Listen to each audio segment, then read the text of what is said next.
You can, or We're good. Now I gotta type this thing in the chat. oh yeah.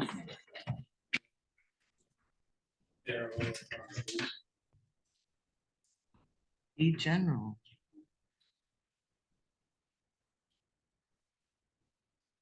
Somebody changed my password. When they redid your computer, Somebody changed, it's, try 5141 because mine was the last 4 digits of the township. netlinkbusiness.com. Changed my password. So I don't know what it is.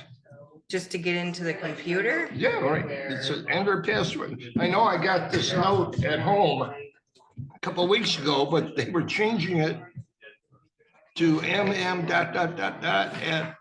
netlink business. And neither one of my, So do you need a printed version of the packet? Do you? Oh, you already got that's one. why I got it. I thought something might happen. I got Yes. this message. Here's my passwords are over here. I got that about a week ago. But it came up and went away. Just exit out. I don't think you need that. That's just to connect it to Microsoft. Then try it again. Well, I wouldn't even try. I think you can just exit.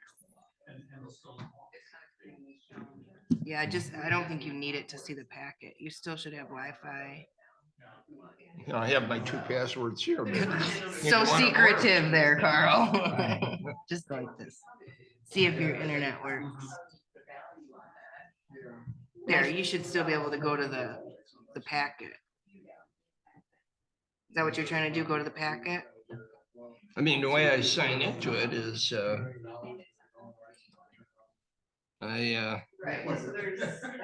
Just try to go to well, Whitewater yeah, it's Township. just, yeah. Just try to go to. Then I,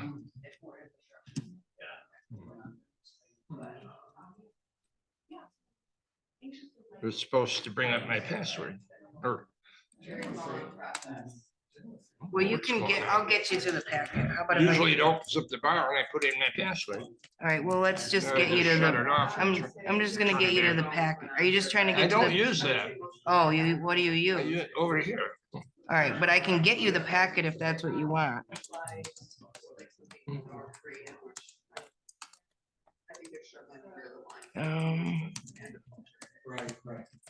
I think that's the website, right? And then, Oh. Uh-huh. there you go.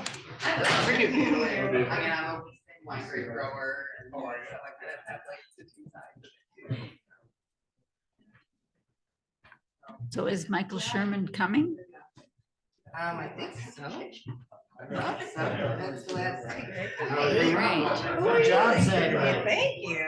Who are you there cheering at? Amber Gronkowski. Which group The was next she? group of. Oh, is she? I'm gonna move way over next to you so that I'm not in the projection. My mic.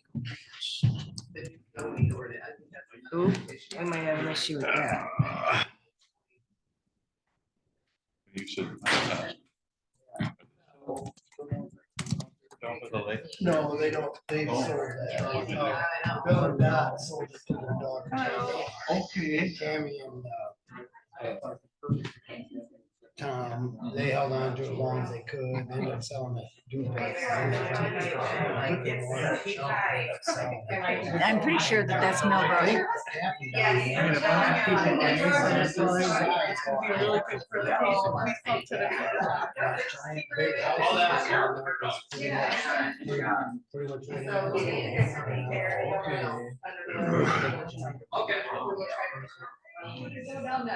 No, Bill, he's. He died in a plane. He saved Dot's life. Did he? He put that, you know, they teach them in a situation like that to plant that plane on top of a big tree. That's Yes. exactly what he did. Wow. And I mean, he ended up dying in the crash, but I think he saved Dot's life. Yeah.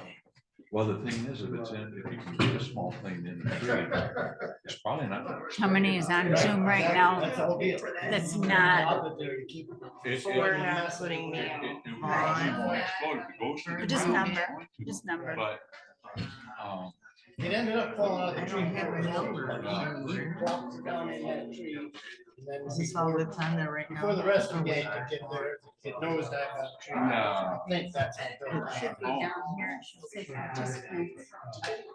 But I think, It's gonna be under more again. Somebody has your thing set up, just sucking, but you know, whatever. More. Oh, under more. not positive, but I think I just heard the dot just died.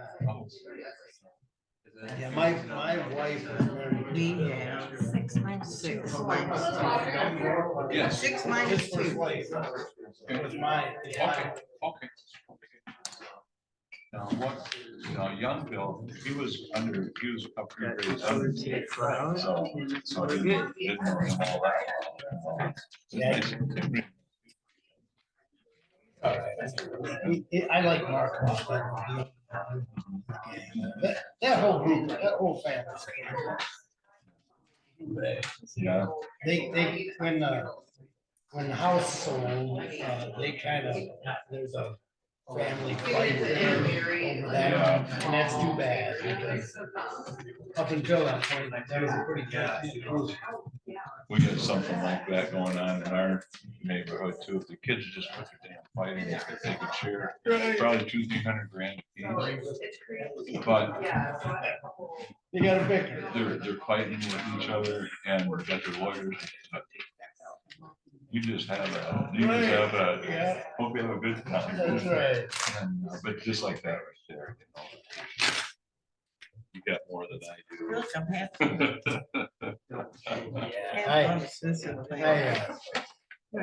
I never hung with that crowd. See, look, half done. I knew who they were, rode the bus with them. You liking it? Yeah. I think it's interesting. I already read the book twice, so I it's, never hung. I'm making a lot of notes to go, I didn't- you know, I knew to the- remember to go I back knew to. the when Ash I When Mark you pretty need, well. yeah. But I And did Mike find, Norton. in my report, you'll Of course, get Gary Bolton. interesting Yeah. scope And, of things. I Mike's found getting today. a little shaky. He is. Yeah. He's got Parkinson's. This was He's good. Yeah. got Parkinson's pretty bad. Matter of fact, I think they just put him in.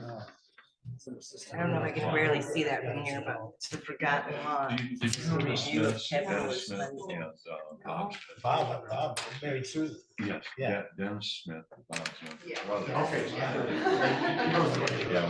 only thing I did. I like don't- was 7 I had to o'clock, keep going everybody. back and re-sign it. Are we ready? I am going to ask that we do a quick mic check before we make sure they're pulled up, ready to go. And then I'm going to call this meeting to order at 7 o'clock. Thank you all for being here. If we could stand for the Pledge of Allegiance. Pledge allegiance to the flag of the United States of America, and to the republic for which it stands, one nation, under God, indivisible, with liberty and justice for all. Roll call when ready, please.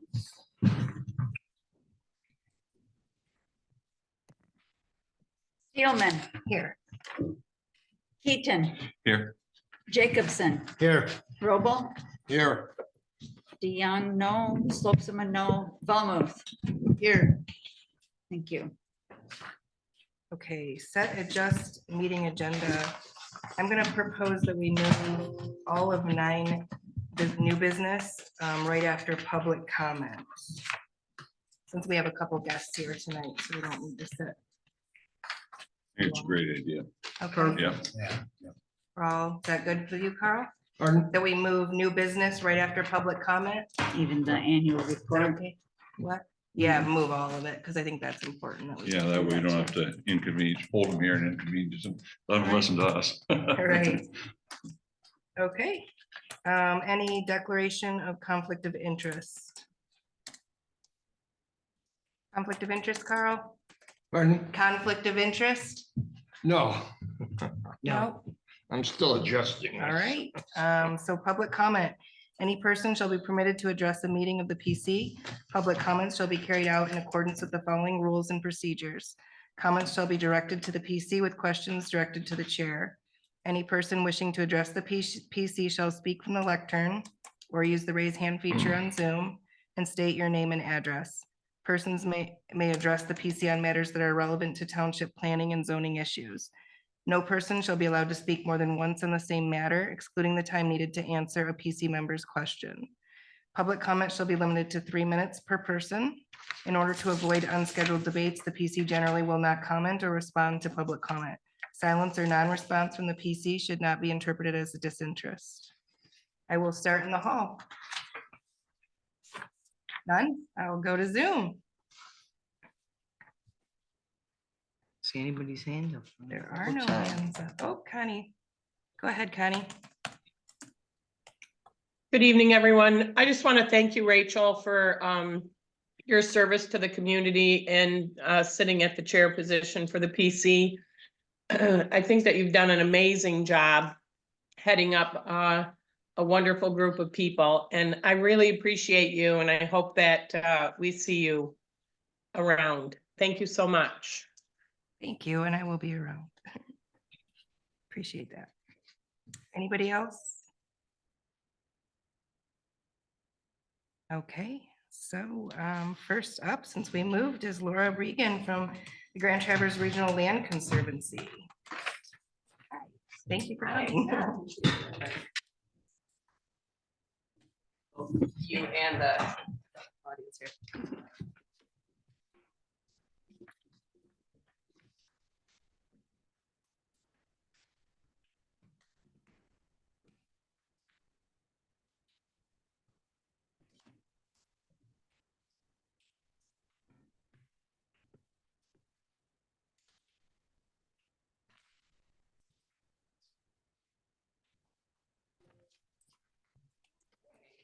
Good evening. So I'm Laura Regan. I'm the Farmland Program Manager at the Grand Traverse Regional Land Conservancy.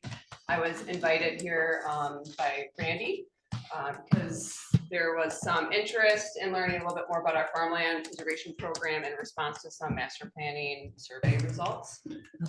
So I'll be getting into a little bit of our farmland work, but also just give kind of a quick general overview of the Conservancy for those folks that aren't as familiar with our organization. And then hopefully leave a little bit of time too for some just question and answers too. So we are a nonprofit land trust with the mission of protecting significant natural, scenic, and farmlands and advancing stewardship now and for future generations. We were founded in 1991. So in those 32 years, we've protected close to 47,000 acres of private and public lands. We've protected 153 miles of shoreline. We manage 121 miles of trail on our 26 nature preserves, and we serve 5 counties in Northwest Lower Michigan here. We have a staff of about 33 full-time people, and have a couple of part-time and seasonal employees throughout the year. And we are headquartered off of 3 Mile Road at the old Mitchell Creek Golf Course. We've been in there for a little over a year now. So if you haven't been over there, we invite you to come and see our new trail system over there. And our buildings are also open to the public. So it's a great new preserve and space over there. We're really lucky to have our new offices headquartered over there. So we protect land using a variety of tools. We have land that's both privately owned and publicly owned. So we protect land that has, significant environmental and conservation values. So that includes, water quality features, wildlife habitat, and that also includes farmland in our region. So most of our land, or over about half of our land that we protect, actually remains privately owned. So that is land that, stays on the tax rolls. Like I said, remains privately owned, and the tool that we use to protect that land is called a conservation easement. I'll be getting into those in a little bit later, but that is the main tool that we use to work with landowners, and then we also help local municipalities with their purchase development right program. So a conservation easement is a perpetual agreement that runs with the land. So we work with the landowners to write this agreement for protecting the conservation values on that specific property. We hold over 300 easements in our 5-county service area. So those landowners are responsible for upholding those agreements, and then the Conservancy is responsible for enforcing those easements. So we monitor every single easement annually and work with those landowners to make sure that they are they know what those agreements say, and that they have the tools in place to protect that land into the future. And the conservation easements can be purchased or donated. There's significant tax benefits to donations of conservation easements. And then a lot of times with our farmland easements, they're typically purchased. Now, what you may be more familiar with is our public land protection. So that's land that's either donated or purchased by the Conservancy via private fundraising. So an example of this in Whitewater Township is we have one nature sanctuary called the Palestra Homes Nature Sanctuary off on Elk Lake there. It's a sanctuary because it's not very accessible to the public. It's pretty much a wetland and not very walkable or anything that would sustain trails. But it's viewed from Elk Lake and maintains scenic views from the lakeshore there. So that's a nature sanctuary that's owned and managed by the Conservancy. And then we also assist local municipalities to acquire land. Sometimes we pre-acquire it and then transfer it to the township, or we just work on the acquisition part of the project. So a good example of that is the Battle Creek Natural Area in Whitewater Township, as well as the Tobico Creek Natural Area. So the Conservancy was involved with the acquisition, fundraising, helping get the Michigan Natural Trust Fund grant money towards those projects. And in some cases, we help with management and trail maintenance and things like that. So we try to balance, recreation, accessibility on our land. Like I said, we have some sanctuaries that have really highly sensitive habitat on them, so they're really not suited for, trails and things like that. But we do have over 120 miles of trails on our preserves as well that we manage. Most of our properties are open for hunting and fishing and other recreational uses.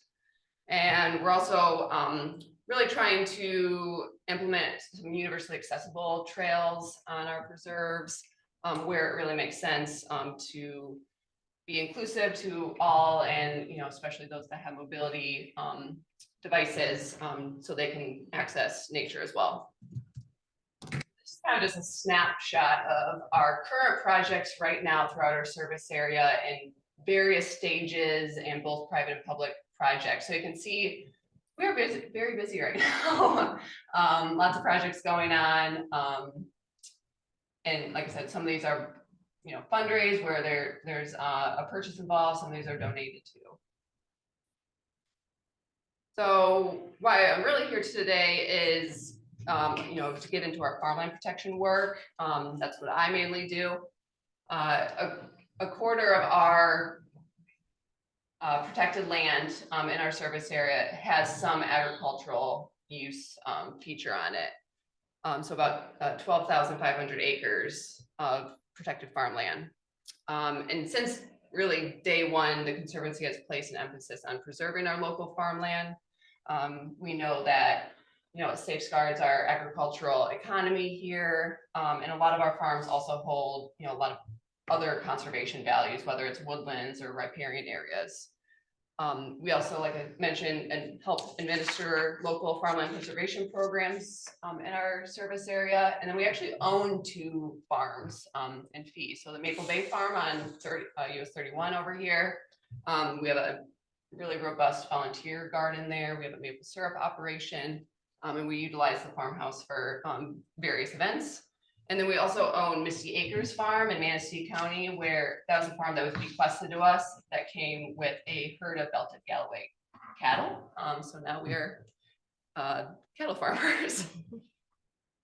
So I wanted to get into the 2 local programs that we are currently on contract to help administer. The first being Peninsula Township.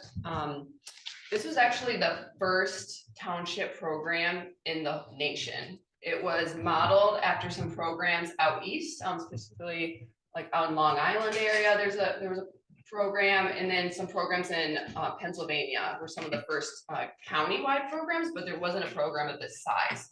So this ordinance was adopted in 1994.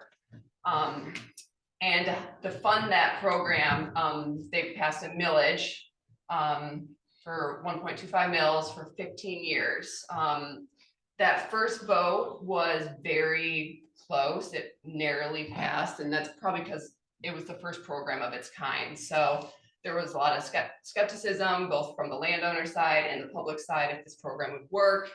Well, I think over these years, it really has shown that it's been very successful. It's actually been renewed twice since then, the millage has, most recently in 2022. And I believe in 2022, it passed like almost 70-30. So there's a lot of public buy-in for this program.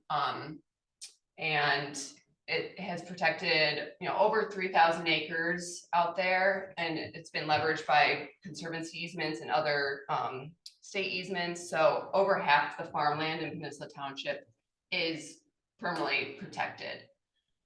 It's currently on its 5th round of applications, with 11 landowners offering up their development rights right now. So I am currently working with those landowners on negotiations and acquisitions of the development rights.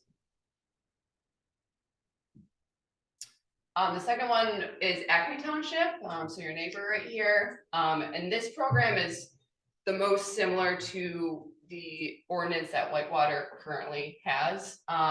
This was actually formed in coordination with Grand Traverse County. So Whitewater Township was involved in 2004 when multiple townships supported the county ordinance. So I believe it was Whitewater, Acme, Elk Rapids, Milton, and Torch Lake Township were the 5 townships that supported the county resolution. And in Acme, they also passed a millage to fund the program in 2004. It was renewed in 2014, and since then it's protected close to 1,000 acres. And I am wrapping up the last of the applications from round 2 with that program. So from both the Conservancy Farmland Program and the township programs, they get a variety of funding. So the Conservancy uses a lot of private funds from just general donations. The townships obviously use millage revenue to fund their programs, but there's also federal programs through the U.S. Department of Agriculture, and there's also the Michigan Department of Agriculture and Rural Development has a farmland preservation fund too. The state funds can only funnel through local municipalities. So Acme or Peninsula can access those money, but the Conservancy cannot access that money. Just had one question. Does the oil and gas fund help in this? No, that only goes to publicly accessible land. Okay. Yeah, and again, can only flow through local municipalities. So the Conservancy can't get those grants, but local municipalities can access those grants. Yeah.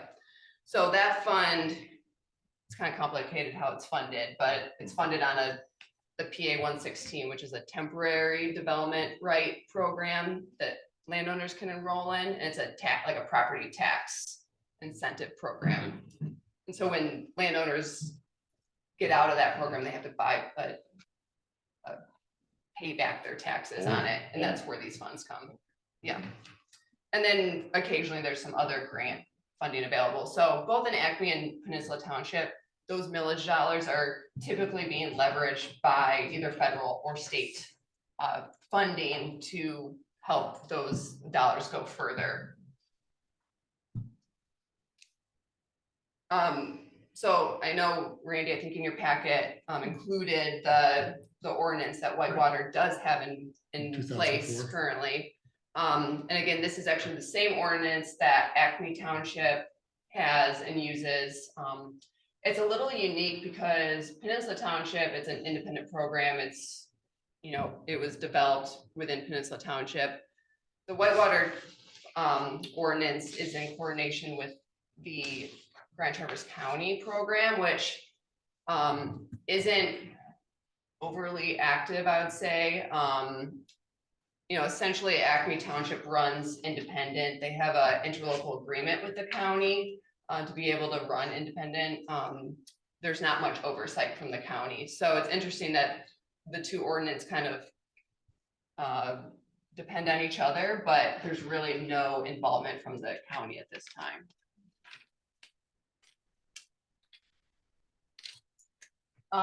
And then I wanted to include a map of the Whitewater Township priority farmland.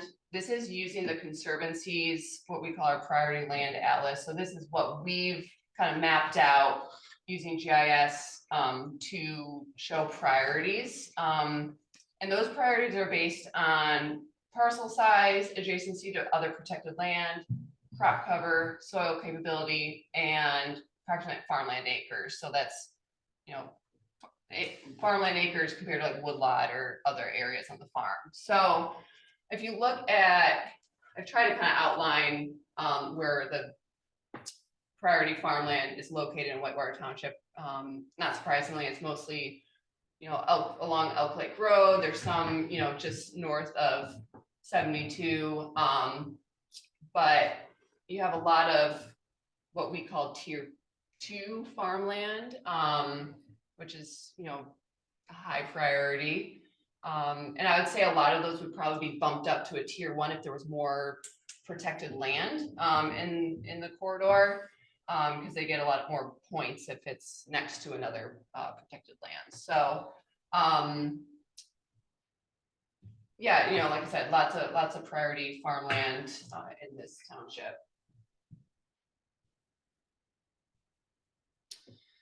I just wanted to speak on, kind of the benefits and why both a landowner would want to pursue a conservation easement or partial development rights, and what are the benefits to the community too. Kind of goes both ways. So from a landowner standpoint, by selling your development rights or selling a conservation easement or property, you can unlock that equity in your land without having to actually sell the property.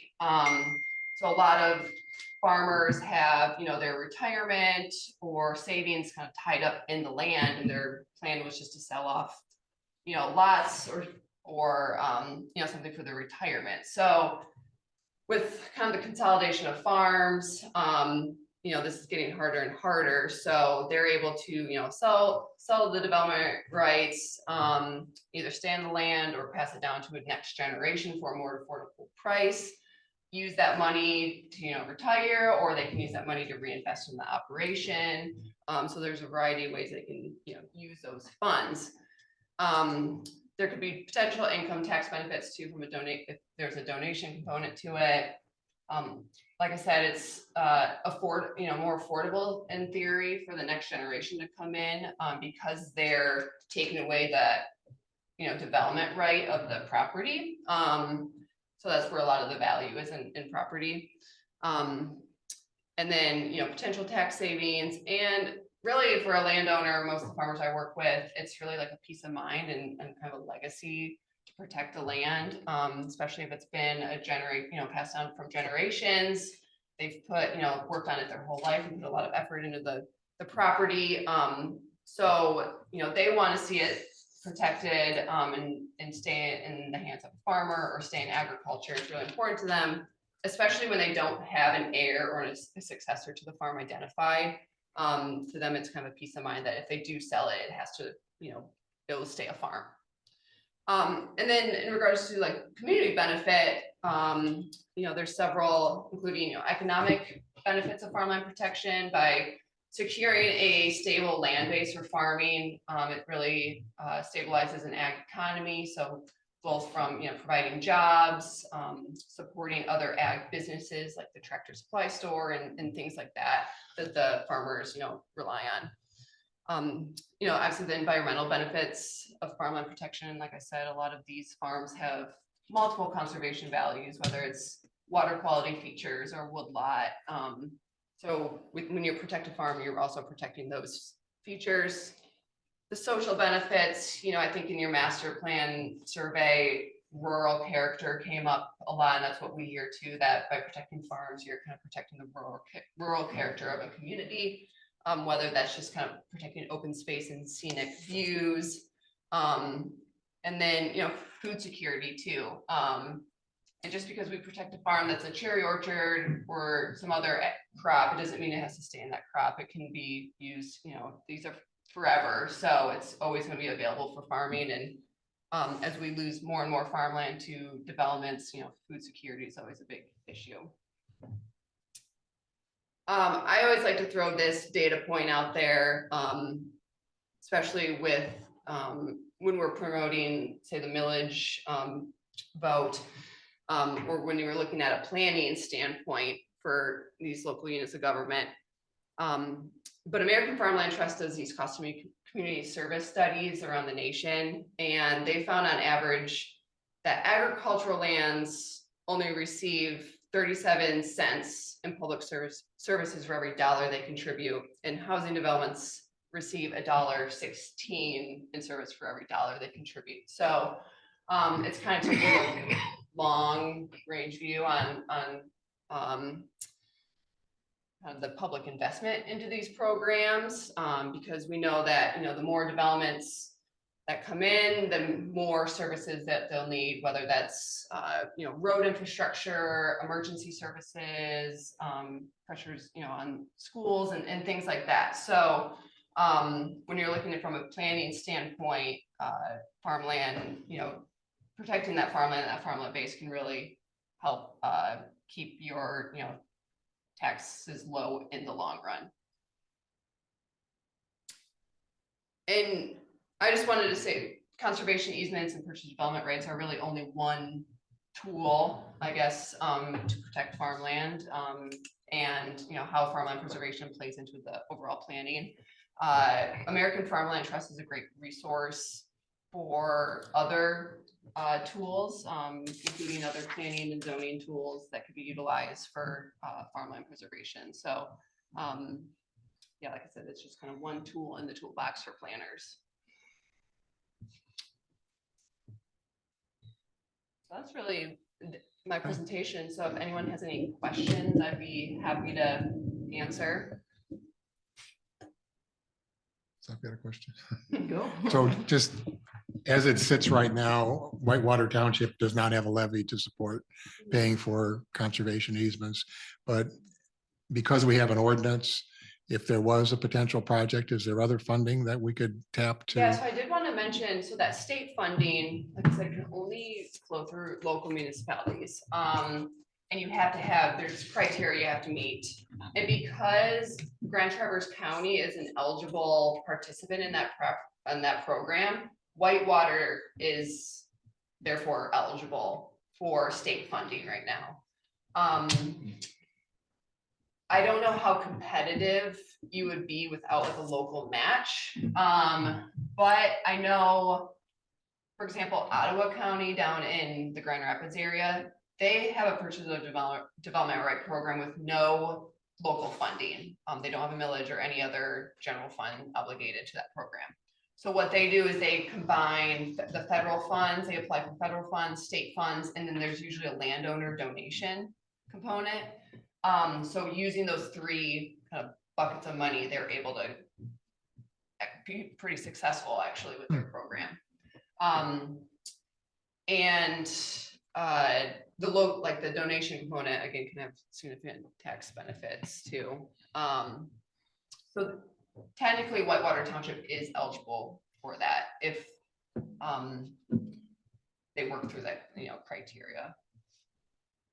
I said one question, that DNR oil and gas fund where it came back in. No, that was wasn't that for forest land? But it doesn't apply to this at all? It doesn't. Okay. It has to be publicly, it's only public land. Oh, so okay. yeah, projects that are going to be open to the public and owned by a municipality outright.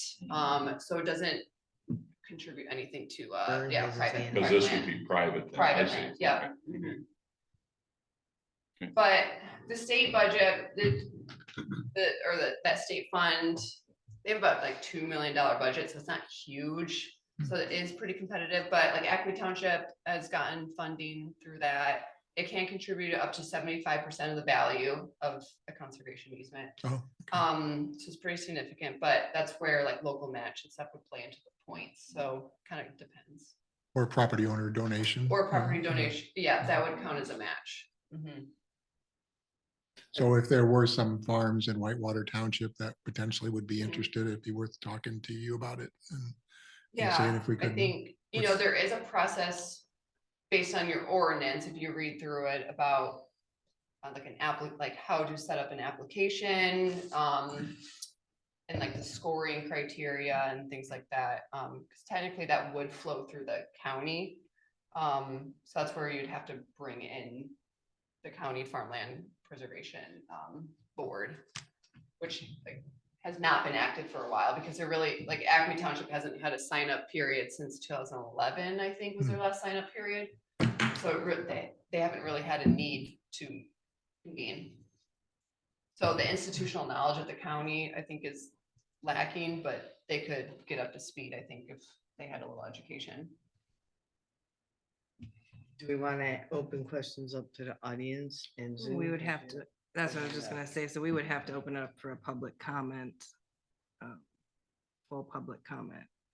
Up for you, it's up to you. You're the When, chair. when a Let's township, Finish ours, go ahead. I've got a question before Yeah. we go there. When a township buys the development rights, is that like forever? That means no development will happen there? Or can the township decide to put development there? So each easement is tailored to the specific property. So, you can retain, say like a home site or something, but ultimately you're trying to limit, future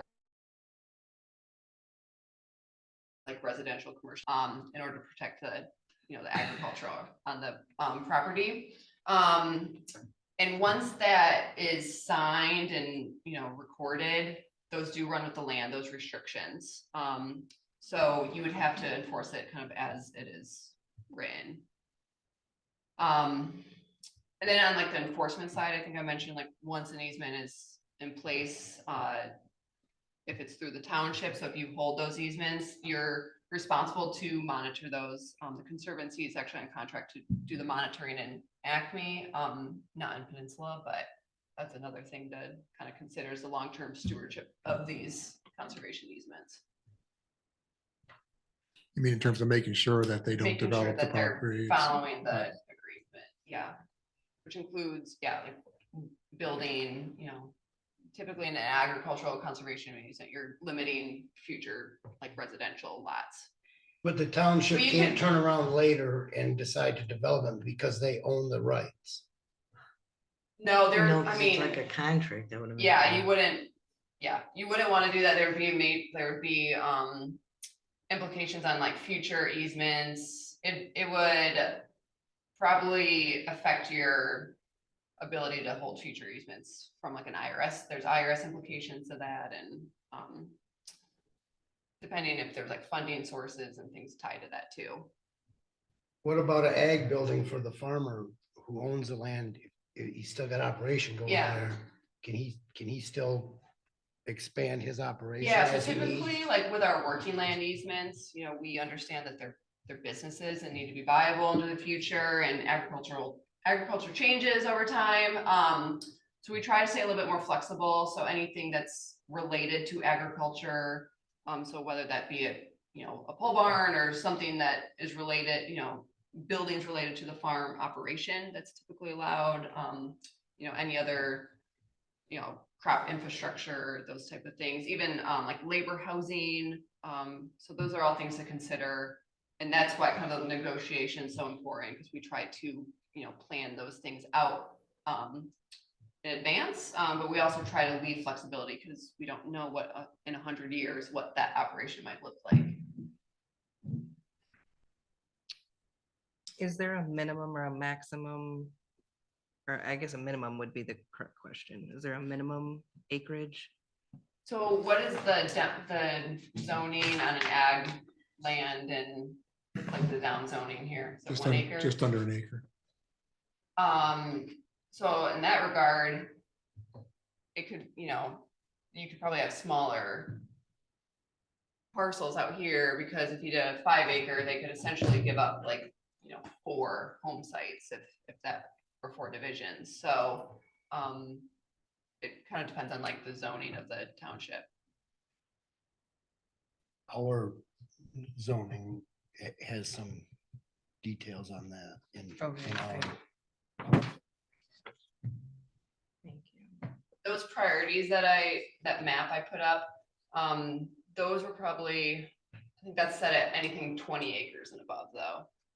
Because we're, typically looking at larger parcels to, intact, farmland and kind of protect a bigger block of, farms. So we typically look at protecting larger parcels, and funding sources are also going to prioritize larger parcels.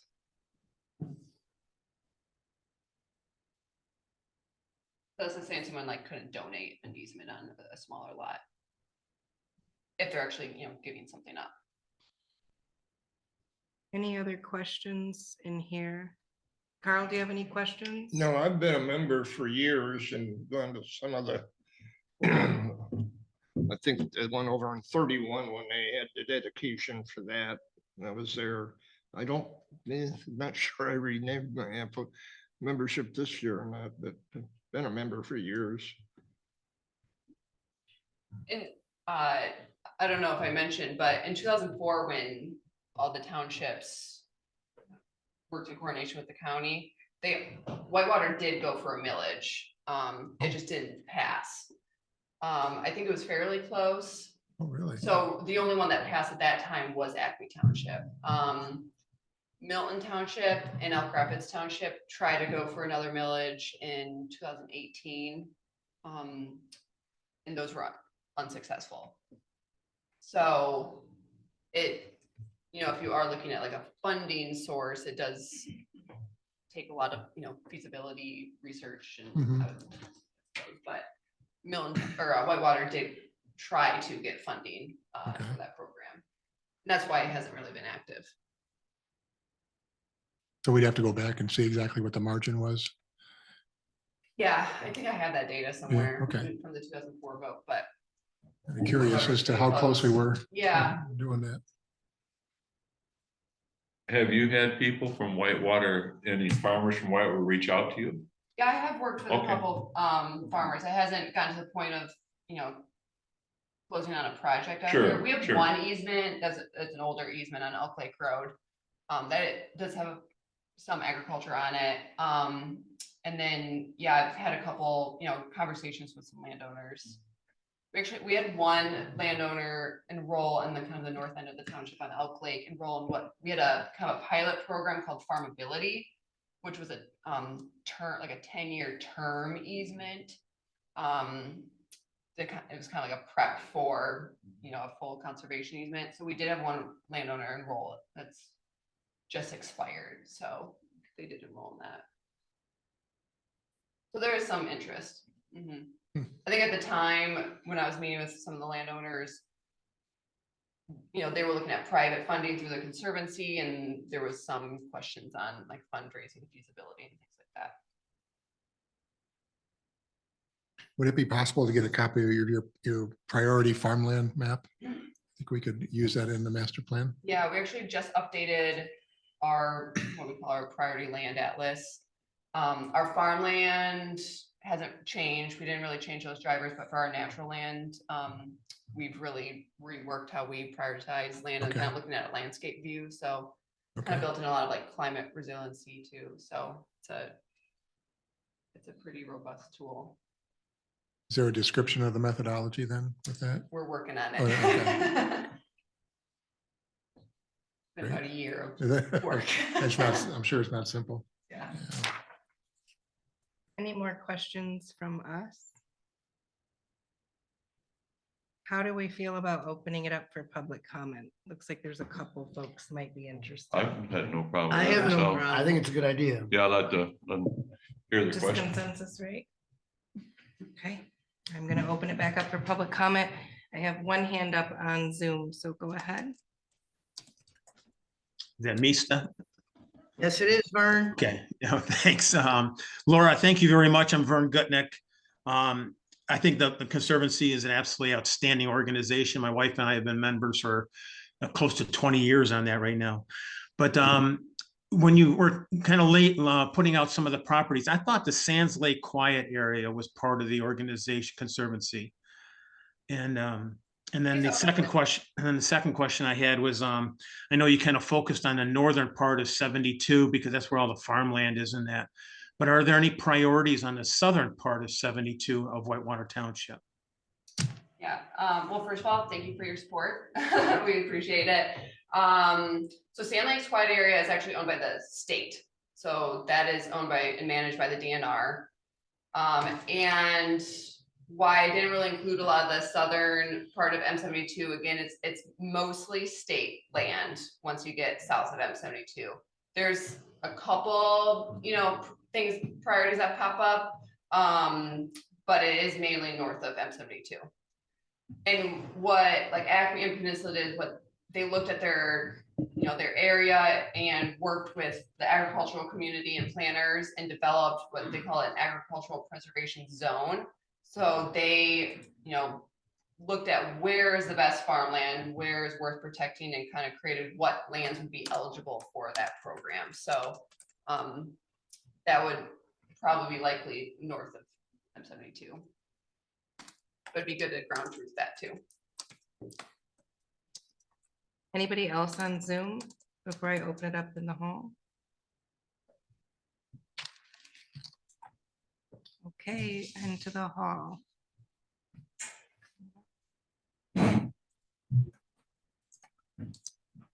Thank you for your presentation. In our survey, it became clear that preserving the rural character was a strong driver. And when we asked what you envision in our township as being rural, much of it was the farmland along Elk Lake Road. I guess two questions.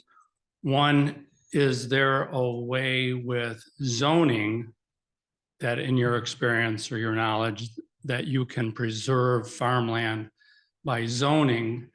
And the second question is, I think our current zoning ordinance calls for that area to be 1 acre minimum size. But the argument has been voiced that if you increase the minimum size, say to 5 acres, that's probably the fastest way of chewing up farms. And I'm struggling on either side of that argument. And again, is there anything from your experience that zoning would help maintain that farmland? Sorry, you gotta go to the mic or they can't hear you.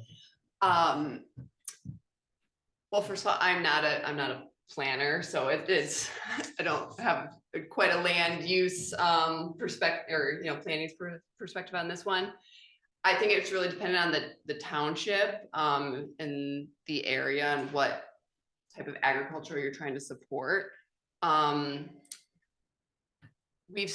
work with different townships that have a 5 acre zoning, and I have seen that kind of small fragmentation kind of is detrimental to the agricultural community, because especially what we're seeing now, people moving up here, they want the larger estates, they want the 5 to 10 acre estates where they can have a little hobby farm or livestock. But I don't know if a 20 acre parcel, like say, some of the counties we work out or townships we work on in Benzie County would be really feasible for this area either. So from a planning tool, I think there's some other, or planning perspective, there's some other tools, maybe like cluster zoning in like a PUD type situations that can help push development into like smaller density. But again, I'm not a planner, so it's hard for me to say. Thank you.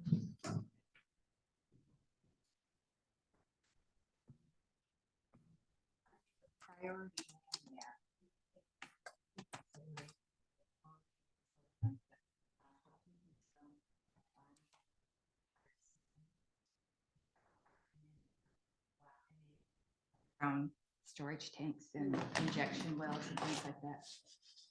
So we look at soil capability, so what is considered from the US Department of Agriculture, prime, unique, and locally important soils. So those are classified by soil scientists. So that is soil that is suitable for, growing crops. And there's locally important soils that are suitable for growing like cherry orchards and the fruit that we have here.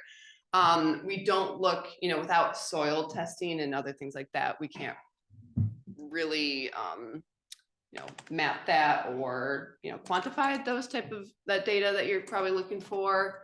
So yeah, we're looking at really the suitability to grow crops and food.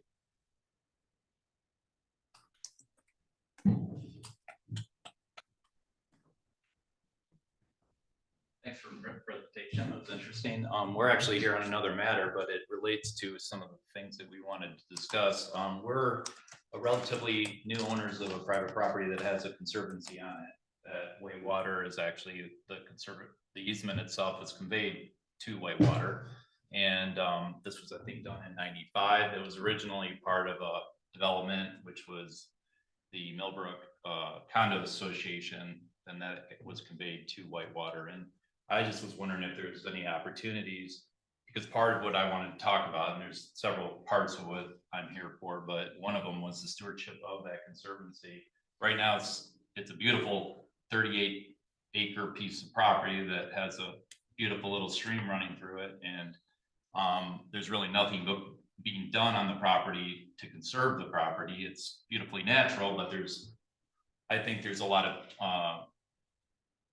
more that can be done on the property that we want to be a part of and work in conjunction with Whitewater or whoever makes sense to move forward with the property itself. Mm-hmm. That's held by Whitewater Township and not the Conservancy? It was, as far as my research shows, it was conveyed from the association, which was this is right down the street. It's just off this whole pond.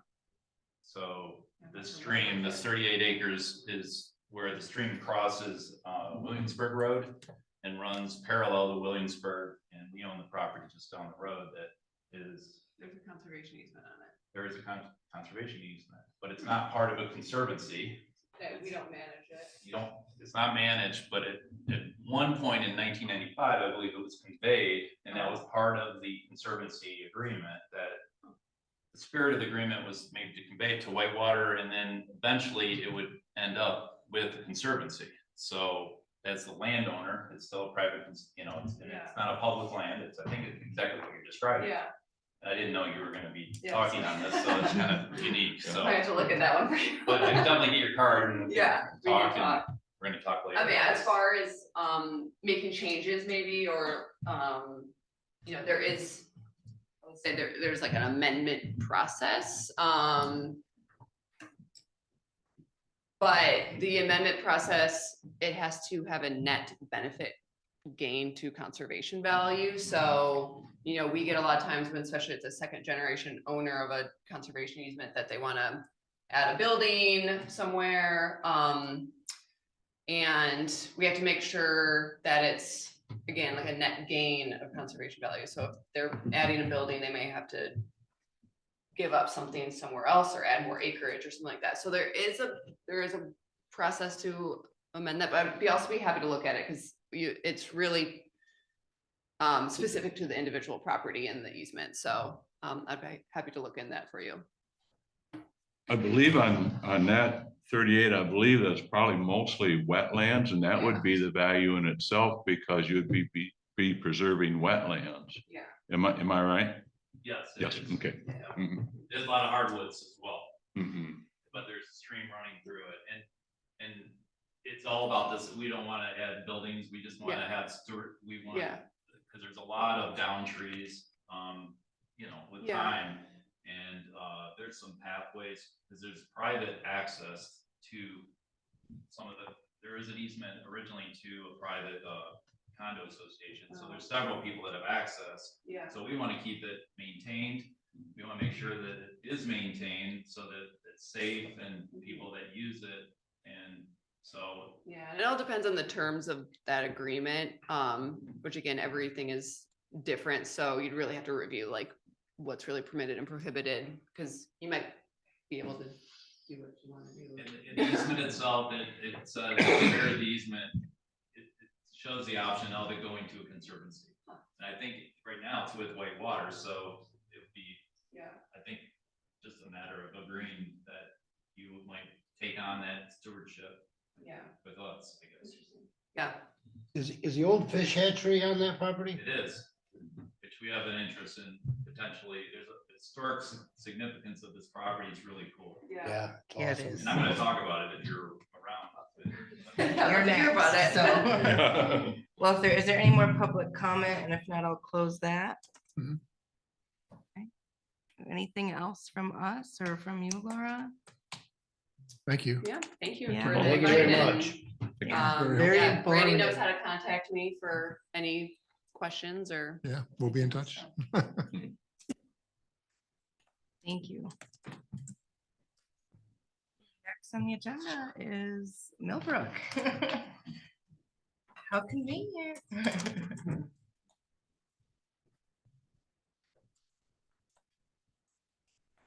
Hi, my name's Michael Sherman. My wife Tanya and I closed on the Millbrook property just a year ago, August. It's 8956 Church Street, right? So the property itself is extremely unique. I don't know how much or little every one of you know the property. We have researched the property. We researched the property for almost half a year before we bought the property. And my background is in building and design and architecture, and actually have one of my engineers with me. So uniquely, we were able to evaluate the property and some of the problems it had. It was a property that was not on the market. It was on the market. It couldn't be sold because there's a dam on the property. There's a historic mill on the property, and the dam had been out of inspection for, I think, 2 years. So Eagle was technically out of inspection, and they tried to sell the property, the previous owners that we bought it from. COVID hit, they had moved to Texas. They had plans, they couldn't execute the plans. So we got involved and through a series of unique events, we basically took on the responsibility and liability of restoring the dam and bringing the property basically to a functional state as far as the pond and the dam itself. So that occurred. We did that, and then we closed on the property because of liability. So I'm trying to give you the sense of the property itself. There's the dam, there's the pond itself, which is almost a 20-acre pond, which is in itself amazing. And then the equestrian facility on the property that historically through the years, we found that, horses were boarded, horses were showed there, and owners did different things with the property. I uniquely 20 years ago used to own a horse farm down in Metamora, Michigan. So when uniquely, we had some experience with this stuff, and we looked at the property and took that on. So we bought the property. We've been restoring the property. We've been researching the property. I hired a consultant in Traverse City. His specialty is just researching the historical side of properties. He has extensive experience in historical farms, and we wanted to know everything there was to know about it. I think the history goes back to the Indians on the property. The property was originally called Whiskey-Wong. I was raised across the street from Okay, so there's some unique stories, and I guess maybe some burial areas on the property that we've learned about. We've met with previous owners. My wife has spent a lot of time with these owners, We were lucky enough, we just purchased a property on Church and Williamsburg, across from the church itself, about 1.5 acres. So that's now contiguous with our property. There was a gentleman that owned that was looking to develop that and put a couple duplexes on it. We're going to add a new entrance to the farm off of Williamsburg is the plan that we have, and keep that more natural. So in looking at the property, with everything I do, and I deal with entitlements and working with planning commissions on commercial projects that are very complex. This residential property is one of the most complex properties in evaluating that I've ever been involved with a residential property. As you look at the property as a 58+ acre property, you have a conservancy that's 38 acres that we own, but is now has a conservancy easement on it. And then you have parts of the property that are residential zoning. You have parts of the property that were originally part of the last phase of a condos development, which is across the pond from us, which is the Millbrook Condo Association master plan community. And that was going to come around the pond to essentially where our riding arena is, the large barns that are on the property. That never happened. So there's about 2.4 acres that are sitting off Vinton Road on the property that are actually in a PUD zoning district overlay, which I've never in my experience ever have experienced a PUD overlay. I've had special use applications for PUDs, but somehow on the property there's an actual overlay. So what I wanted to do tonight is introduce ourselves.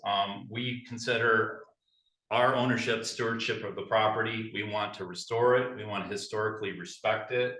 We want to take the proper steps. And I guess that's one of the first questions. And I've worked with Bob, your administrator, almost half a year before we bought the property till now, trying to understand how we could do some of the things we want to do. And what we really want to do is, this is our forever house. We're going to live there hopefully until we're not here. That's our plan. We're really excited to live here and be in this community. I own a business. Justin, who's here, he's my partner. We have an architectural engineering and design company in Traverse City. And looking at the property, we've been restoring it. We've put about 500,000 into restoring, dealing with trees, having an arborist on the property, doing things with just cleaning the property up. The property wasn't lived in for almost a year when we got it. So we basically got the property to a point where we can now start looking at basically completing and doing what we want to do to support the equestrian operation in a limited capacity. There's 40+ stalls in the barn. We don't want to board 40 horses, but we do want to have a element of livestock on the property, and we want people to be able to enjoy that. I mean, there's a beautiful riding arena. We've been restoring the barns. I don't know if you've noticed, we've just been restoring the buildings as they sit. The PUD area is really what we wanted to look at, and we would like to put some cottages on that property. The property originally has a plat on it with several lots, which I think there's 17 lots that are shown on it from the original, I don't know if it's the village or the original town of Williamsburg back in the day, and there's still a plat with lots. We don't want to be limited by restriction of lots when we could do a PUD and do lots and do it the right way, and do it as to create buffers between the village of houses that are on Church Street and have a nice delineated buffer between those houses and these cottages we want to do. So all that being said is, it's very just interesting, and I've asked Bob, all the different ways we could do this, and he suggested it's probably the best way is to ask to do a PUD. I've never submitted a design for a PUD that was actually a PD overlay district. Normally you have to meet criteria to ask for a PUD. So the question is, how do I proceed and what is the best way to work with you in next steps for that area? And so I guess that's why I'm here. We have some basic preliminary schematic layouts that we have interest in. And I guess that might be the best way. I've shown them to Bob. He thought they were reasonable. And again, they're below any kind of density that the plat would support. And at the same time, there's the conservancy, and we want to actively work with Whitewater to manage that conservancy. I've spent a lot of time back there walking. There's a lot of areas where you have trees that I just don't like, that they're laying over the path, and anything happens. When it can happen, it will happen, right? And there's access. So it's on some level, the conveyed conservancy easement that is with Whitewater is, and I'm not an expert on conservancies by any means, so I'm really glad you're here, but I'm just looking for opportunities to understand it, know who should be doing what, and as property owners, we're willing to invest in whatever needs to be done. I don't even know if I have the right to do that. The conservancy, I think, states that the holder of the easement is responsible party to maintain the conservancy. So that's just a question, and I just want to make sure that as we move forward, we're doing the right things by that land. So I think that's about it. Well, I really appreciate you coming to introduce yourself. Personally, I have toured that property, so I know what you're talking about when you're saying barns and all of that. I'm not sure that everybody does. Do you have a picture or of your property where the conservancy is, where you're talking about the 2 acres are for every? I do, and I was gonna do slides, and I said, I was going both ways on this. Right. I did, yeah. If you just go and just the regular map will show it. Maybe could you plug your computer in? Plug that in. Were the cottages, can I ask a question about the cottages? Sure. What's the forecast? Are you keeping them private? Are you renting them Yeah, out? I want to keep them private. Yep.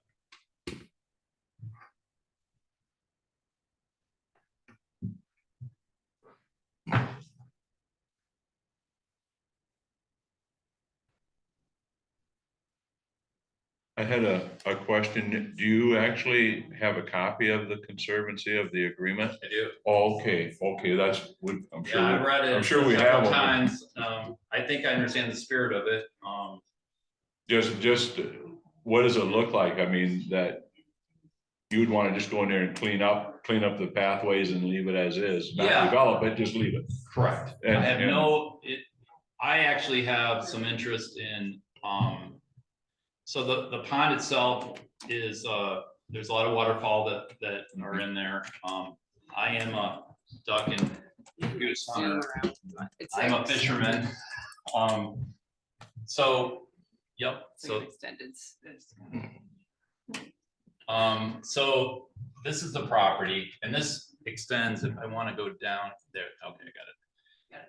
So this is where the conservancy starts at I guess it'd be the west side of the pond. So this is the indoor arena here. This is our house right here. This is the property that we just purchased right here. That will be part of this now. So our new entrance we want to bring in here. We have an entrance right now, right off of Church here. So this is the 2-point-some acres I was referring to, that it's originally part of this platted, all these lots. This, if you look at, this is all platted and it has lots on it. This area also is a PUD, which again is interesting in itself. So the conservancy starts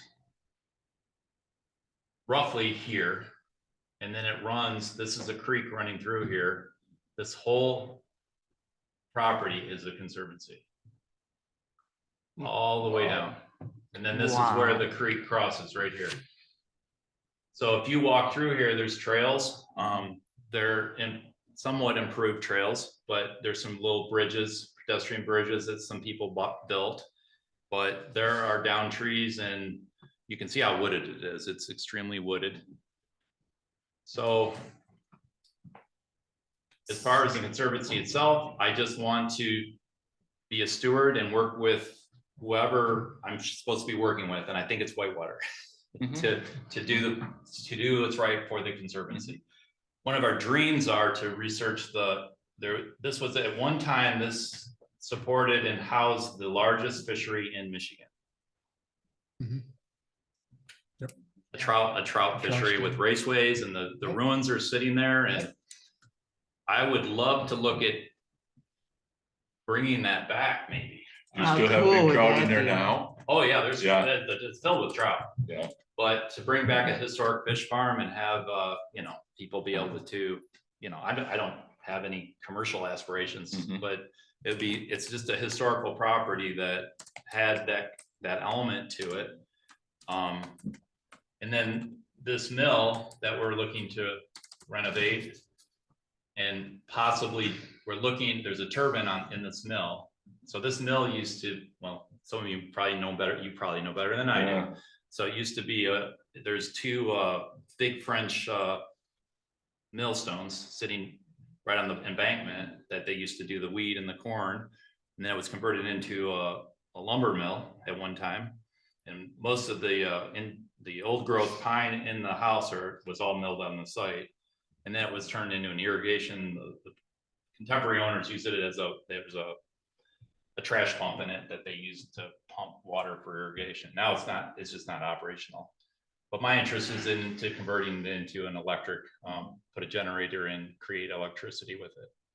Because the flow of water through that spillway, and by the way, part of the investment was to build, I don't know if any of you noticed, we put a huge auxiliary spillway in. That was one of the requirements that Eagle made, and that will withstand a 50 to 100-year flood, because the existing spillway in the old dam, if there would have been a massive hydrostatic surge, it could have hurt the dam. You saw what happened in Flint and these other areas. There's a lot of water in this pond. Do you own the second pond as well across Benton Road? No. Okay. No. Okay. So I think preserving the history is amazing. I absolutely love to hear that you guys are doing that and you've researched it. And I think, didn't it used to have the old ice cream socials and stuff over there or something? Yeah. I'm not saying you need to Strawberry host socials the back? strawberry socials, but Bush Hogs used to have that. Yeah. I'm Yeah. not was saying that, great. but what I'm guessing people are wondering in their minds is, short-term rentals with the cottages is probably what's gonna be a question.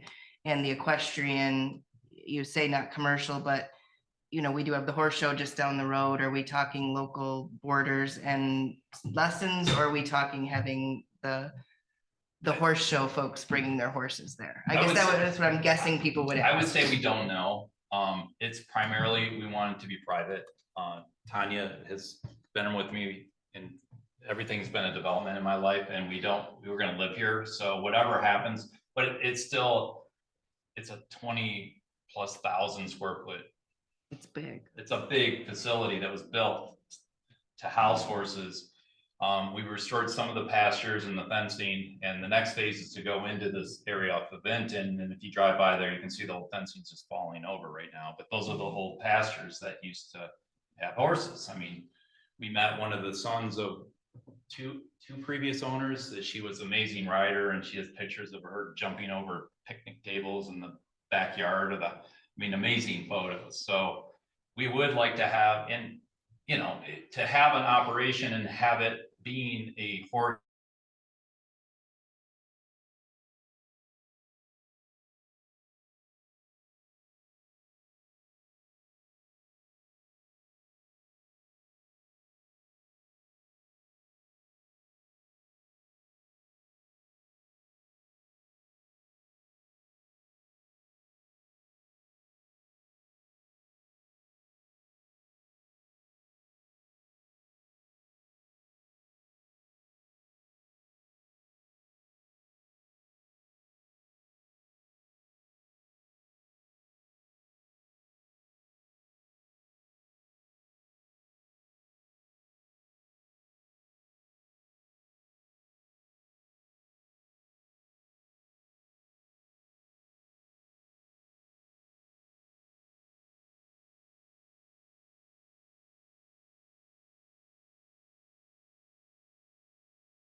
I don't know if you can hear me, but you're on mute.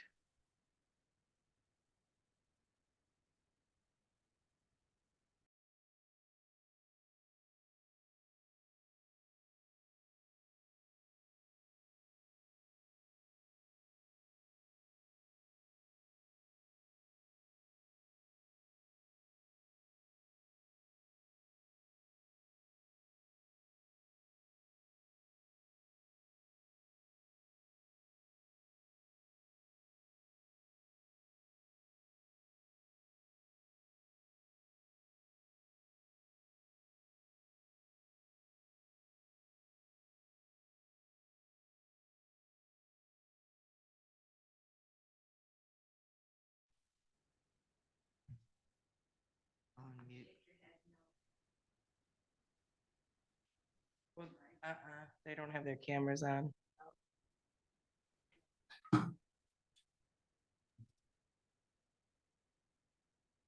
I think we can hear you now. Can you, someone say something? Yes, can you hear us? We can now. All right, we're fixed. Yay! Break is over. Break's over, guys. I think the meeting is set up so that it's not showing their video. That's a setting you have to do when you set the meeting up. Linda says all working Yeah, now. Keith set them up, so the March one will be set up that wrong too, probably. We can get in and edit it. Okay. Okay, so welcome back. So next, we're gonna go right into the annual report because we moved all of new business up and then we'll jump back around. So I first have a quick correction on there. I put fiscal year 23-24, and really it's the annual report of 2023. That runs calendar year, not fiscal year. So my apologies for that, boo-boo. And then in the packet, I think it starts on page 33. There's some education that Linda helped found and sent that I included on what a planning commission's annual report is. And then on page 38 is what we submitted last year for our annual report. It was our 2022 report. That goes through page 40, so 3 pages. And then on page 41 is Bob's portion that he completed of the 2023 annual report. Yeah, except Bob's doesn't match. Bob's missing a count the graph and you count the. No, that's the wrong year. That's 20. Yeah, I saw that, but he's still missing. If you read that graph, there's more pies than there is description. That graph's from 2022. I understand. We can't fix 2022. I understand that, but I have to, I sent him an email to ask him what's missing, what the 3 is. Do you see the 3, the brown? Yeah. There's no dot for it. Okay, well, we can deal with that after the fact, right? Because we already submitted that last year. Right, so So I we'll- just wanted to say, if we're gonna use it and show comparison, we need to fix it. I see what you're saying. Okay. On page 41, I got a question about this. The second paragraph, the second line in that paragraph, near the end, it says M72 corridor between the eastern township border near the casino. The casino is not near our eastern border. No, it's not. And then it goes on to say westward to about Cook Road. I think those need to be reversed. I think it's supposed to be the western township boundary, and then it's supposed to be eastward to about Cook Road. Is what Okay. makes more sense. Yeah, good catch. I will say, and I should have said this before, or maybe not, I would have when we got to Bob's report, but he has been pretty ill. So that's why he's not here tonight. And I know when he did this, he was feeling rough too. So we'll give him some grace, but we'll, yeah, when we No, find it's a that needs simple to be mistake. fixed, we'll definitely let him know. Yeah. What else on all of this? Where? You guys tell me how we're gonna put this annual report together. We do need to submit. Don't it we need to for- go back and approve our minutes and go back to the rest Yeah, of we our didn't meeting? approve our minutes yet. Yeah.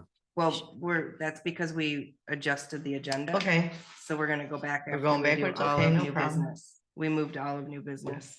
Yeah. We'll get there though. That's the only things I found.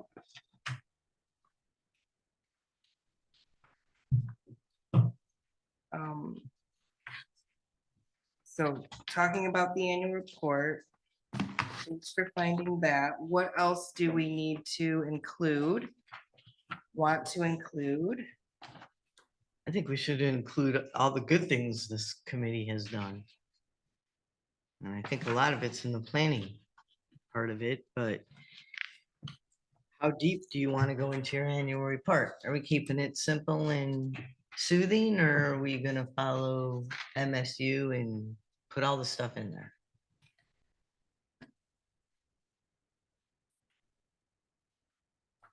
You guys tell me. I need opinions and ideas here, gentlemen and ladies.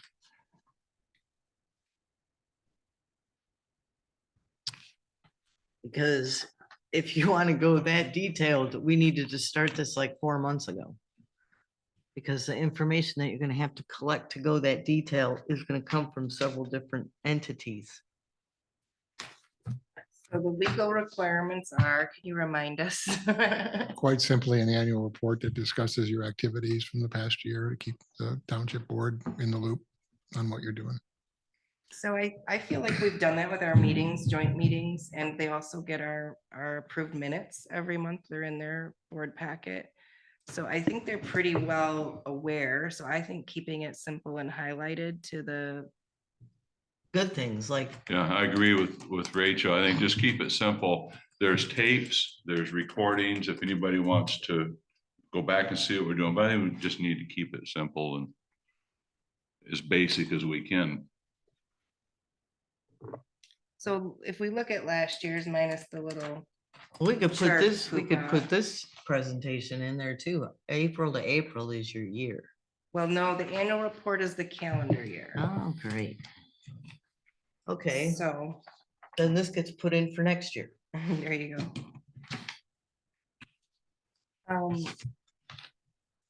You know, when I did this, I mean, Bob gave me the zoning administrator section of this annual report last year, but the for page 38 and page 40 I did. And I was brand new, did not know what I was doing. So, but I think it captured the legal requirements. I mean, do we just do that? We need to talk about, I think we should put in some of our highlights, you know, this So- is the first time the board has been, the planning commission's been working with the township board and had joint meetings. We need to highlight the good things that we did. so start listing them off for me because. So joint Open meetings. house, Let me help you with the we did the first community survey in 15 years. We did a workshop that was an little open louder, house. Randy. Survey in 15 years, open 15, house. an open house, a Which is planning first workshop. ever, really? I mean, I guess they I tried. think, I they don't, tried I one. have no They've had idea. open house. Yeah. I was gonna say Okay, so they've- open house and workshop. Yeah. We had subcommittee for the first time, I think, like official subcommittee. This is all relating to the master plan. Yeah, I completed the ZBA workshop last spring. It was offered, I think in January last year, they only offered it, I think it was the first time. And I completed that last winter. to include our trainings. Yeah, that Trainings was, yeah, completed. additional That's- one. I completed the lakes and streams and the ZBA certification. Lakes and stream, can you email me the names of, can you email me the names of the specific courses you took? Actually, can I ask everybody that? Any training or courses that you took or did, can you Well, email me? the lakes, it was called the one, of course, we had the citizen planner. The. Did you do that in 2023? I think it was the year I think I before. did that in 22. I think so too. And, but I did the lakes and streams. That was and the MSU? ZBA. Yeah, that was in 22, I believe, yeah. And last winter, I know that's when I did the ZBA. Because that was the first time it was offered. I think it was January. So the only one in 2023 you did was the ZBA. Right. And what was that called? That was called the ZBA. Do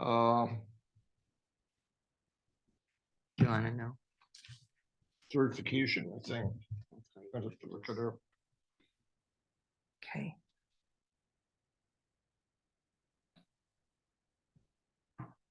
I've got the certificate at home. Anybody else complete a training?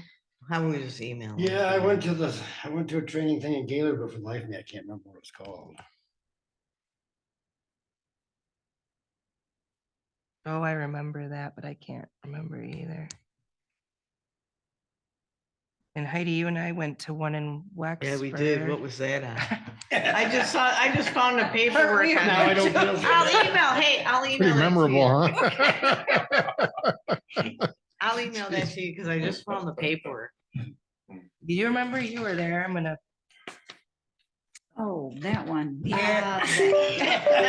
Oh, it was good. Was The it? one person wasn't there. Right. Yeah, the one person we really needed to see wasn't there. So the presentation was kind of like, oh, well, okay. Okay, everybody, that's an action item. Let me write that down. And Gotta let me know. how about new members? Trainings. New Yeah, I did members? last year. I listed all of the members. Yes, that was I tried good. to list their term dates, like end of their term, but I didn't have everybody's last year. I think I have everybody's this year, so I could include that on it. That's a good one. You gonna include permits and everything of what Bob did? I just didn't copy and paste what he sends me into it. That's Okay. his section of it. So I will just put his whole part right into it. Okay, and trainings in. So if you guys could get that to me sooner than later, I'm gonna make the action item list pretty like a quick turnaround because I'm gonna be a grandma any day and this is not going to matter to me. I'm sorry when I have to race down the state, but I want to get it done I got and you. turned in. Don't on worry. time. I So, got you. not to be I got rude, you but that's back. gonna trump this. So if I can get this done before I'm sidetracked, that would be great and appreciated. Trying to think, what else did we do? We had a popcorn night. We showed a video on. I'll have to look up the popcorn night. We showed a video on what a plan commission is supposed to do, I think. Okay, yeah, so everybody we'll put all the trainings in there. That's a good one. Master plan, we did the survey, we had the subcommittee, the open house, the workshop. You want to put anything in there Chapters about one through zoning? chapters one through 5 draft. Yeah, continue to work on reorganizing the zoning ordinance. Yeah, zoning project. The map. The maps. The map. That's what I'm talking Yeah, about. map. I think I said it was the first survey in 15 years. That's not really quite right, is it? No, 'cause we had a There've been a survey. lot of surveys, Yeah. but that was the first community-wide Planning commission. planning commission survey to support the master plan. Right. To support master plan. Yeah, it'll be under a master plan heading, I think, so that'll make sense. Okay. Keep thinking of our amazingness and share it with me. I'll go through some of the packets. and- Did you write down the joint meetings with the board? Yep, joint meetings for sure.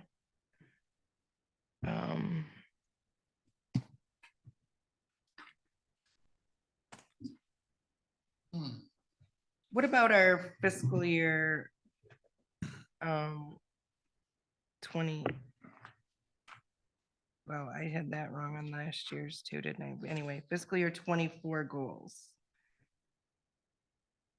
That would be complete the master Yep. plan, Complete everything on the list. complete the zoning. Updates. Mhm. And then, I think that's enough. Trust me, Lois, it's plenty. but I think we've talked about like, once the zoning project part is updated, tackling some of the General. no, The the zoning ordinance isn't Well, tackling well, as A a, lot of this, there's 100 specific issues in the zoning yeah. ordinance to fix. And then, so then right? it's tackle the zoning issues identified or something like that. Make that warm and fuzzy somehow. I will, I'll Chat GPT. No, I'm just kidding. I wasn't supposed to say that in recording. That's okay. We're all family here. Look, everybody left except Denise. Oh, no, we have company online. It's the same crew all the time. They're used to us. Otherwise, they jump through the computer and smack us. What else? Can you think of anything else? ROS, we did Like ready. ROS, I got that. How about we do a due date of Sunday for this stuff, and anything you can think of that should be in it, you send me by Sunday. Sunday is February. Yep. 10th, Wednesday. Is it the 11th? I think it's the 11th. 11th. Super Bowl weekend. So before you watch the Super Bowl, you have to do your homework.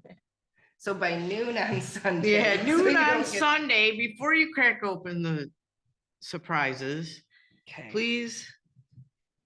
Trying to think if there's anything else. That's a good start, though. I like all the things we have so far, and I'll get it started, and then I'll wait, and when I hear from you guys, I'll add to it. And I'll be able to get it submitted for the March board packet. Or do you want me to bring it back to the March meeting and then get it to the April board meeting? Which do you prefer? I think we better approve it in our March meeting and send it in the April report. End of the year, we'll send them an end of the year report, since now my report's a month backwards. I mean, technically, I don't know, is there really a due date, Randy? I mean, I don't think there is. even though it follows the calendar year, if we give it to them on the fiscal year. And it's fine. the planning act doesn't say that there's a due date. It just says annually a report's provided. Right, so that means annual could be fiscal or Could be. calendar. If we're trying to I gave it align to them if we're trying to align everything in the fiscal year instead of the calendar year, the annual report should follow that too, wouldn't you think? I mean, makes sense to me, but Common sense died a while ago, I get it, but okay, well, I'll bring it back. at least but for next year, we should put an open line item on our agenda every month and put annual report and just list some stuff. So that when we're making an annual report, we at least have a timeline. We Or- thought about this, but we didn't do it, but we did it. So put it on the report. You know what I mean? And we talked about that last year, and kind of when we summarized, we were summarizing at the end of our meeting minutes, those Yeah. things to pull out. So actually, if you went back to the meeting minutes, should be a little blurb of, we were doing that at least for the first half. We're still doing it, right? Yeah. All right. The other I'll go option through would then. be going forward to have somebody make that kind of their duty, like Their they just forte, keep- that's just all they keep- do, right, they that's all just- they do. is Well, the I don't say annual all report. they do. Well, no, what I'm just saying, that's just, when they're during the meeting, that's, Keep track of that Right. stuff for the end of the report. how about a Yeah, because volunteer? it'll only take a couple minutes at the end of the meeting, say, okay, what do you see that we accomplished tonight, and write it down, and then you'd have it, Right. and then it'd be, I think that's what Be we done. attempted last year. We just didn't follow through the whole. How I about, think you've done it every time. Have we? Yeah, I think we've Yeah, done a you've- pretty you've good done it job. every Maybe time. not every single time, but pretty dang close. Okay. Okay. maybe we Well, we're in can, good when we shape. have everybody back at the table, maybe we can ask in April for a volunteer. That's a good idea. Because this way they could say, hey, we said we were gonna do this, and we still, this way, if the person's doing it like a business, you would have it all spaced out, so you would know whether we were accomplishing, we said we were gonna do this 3 months ago, we haven't even got it on the agenda. At least this person can track it. I mean, you could put it in some kind of computer program, I would imagine, that you could track it, almost like a budget. I think there would be. I think there's one already in existence, but I'd have to ask the gentleman to give me the program, because I think Rod Rebrandt had that all mapped out. He had the ordinance, where we were with the ordinances and everything. Do you remember that? I found that the other day too. It said like ordinance number, and then it said what had to be looked at, what had already been looked at, what had been passed. But I don't know if you want to go into that much work. Well, that's a good thing for you guys to talk about in April. Smarty Oh. pants. Okay, are golly. we good on the annual report then for that discussion now? Anything else? Annual report. Okay.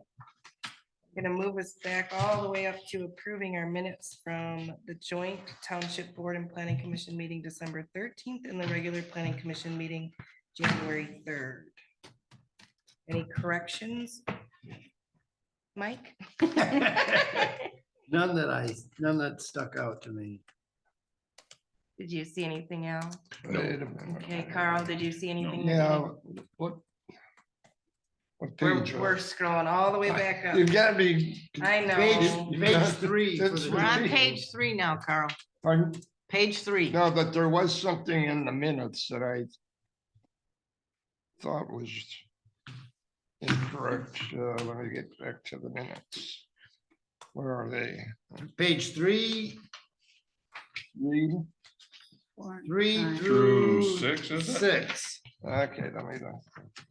Yep, 3 through 6. Yeah. Oh, boy. Boy, it takes a long time to get that.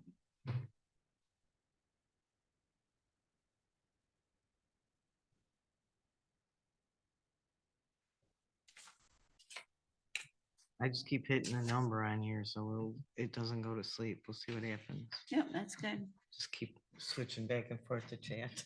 I don't know what else. to do. Actually, you can just, like, I always just do this.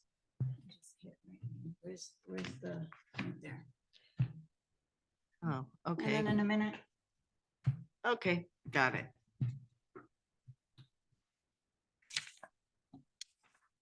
I guess not. Take your time.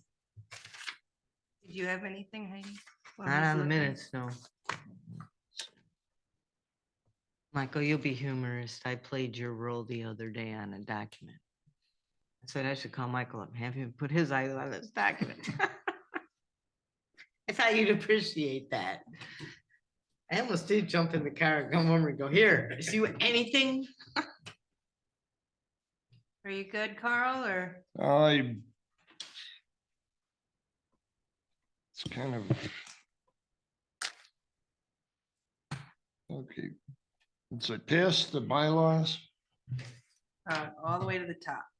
Well, yeah, I guess. There was, Right after the agenda.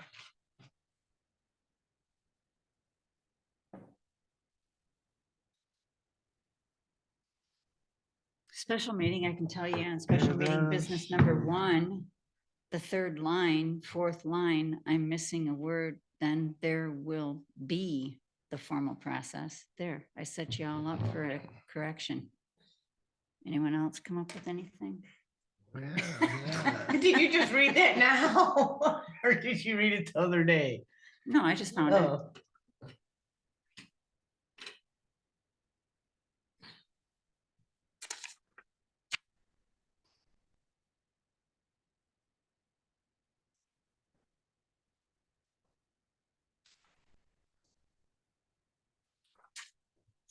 Other than that, they're perfect. oh, Good job. okay. No, that's fine. Okay, so anybody want to make a motion to approve as corrected? corrected, amended. I'll make the motion to approve them as amended. I'd second it. Roll call. Was that for both sets, Mike? For the January 3rd and the 13th? Yeah, well, I guess I was talking about the joint meeting, December 13th, because that's when we amended. Okay. Oh, yeah, we'll have to separate them, won't we? Yep. I can just put it in here that the December 13, 2023 as amended and the regular meeting minutes. Unless anybody says anything in the regular minutes. Yes, no? I didn't see anything. Roll call, Robel, Yes. Steelman, Yes. DeYoung is absent, Slopsma is absent, Keaton, Yes. Valmuth, Yes. Jacobson. Yes. Thank you. Thank you. All right, I don't have any correspondence. So we'll move into reports, presentations, announcements. I have a report from Bob that he emailed today, and I printed it for everybody, and I will also read it so those here can hear what it says. So it says February 7th, 2024, Whitewater Township Planning Commission. Great progress on the master plan and the organization of the zoning ordinance into a more user-friendly and professional document. Next bullet point. Please don't give up on your forward momentum for completing the master plan, and most of all, don't allow obstacles to slow or stop your progress. Next bullet point. There is a possibility that a final site plan review for High Point Golf Course will be on the agenda for your March 6th meeting. We'll know for certain no later than Thursday, February 15th. Next bullet point, currently engaged in conversations regarding a 10,000 square foot plus retail establishment, special use in the commercial zoning district. Exact location unknown at this time, planning for a final possibly in April. No formal application as of this date. We'll know for certain no later than the end of February. A Zoom conference is scheduled for a preliminary. Next bullet point, there has been no formal outreach from the township board regarding a continuation of zoning administration services beyond March 31st, 2024 by CZ Services on behalf of Whitewater Township. Next bullet point, the ZA will communicate any necessary agenda items to the PC as soon as practical regarding this memo. The only report I have to give is what you saw, what I submitted to, it's in the packet, and I submitted it to the township board, which is regarding my resignation. And I've also had emailed everybody to let you know it's been a wonderful experience, and I appreciate you all. And I won't be sitting here, but I won't be far. I'll at least be on Zoom. And I look forward to seeing your guys' progress continue. You're at the March meeting though, right? I will be at the March meeting, yes. I will not at the April. So Al, that would be you on April. So do you need me? Just let me know if you need me to send you the template for the agenda or what. Okay, cool.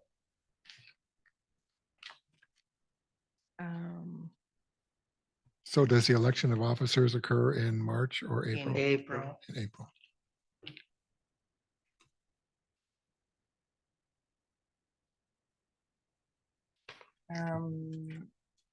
That's up to you now, Heidi. It's your report. Okay. Well, I am a very lucky person because all my agendas and reports are due all at the same time. So, as far as the packet goes, it's like 300 and some pages. Most of it's budget. The only,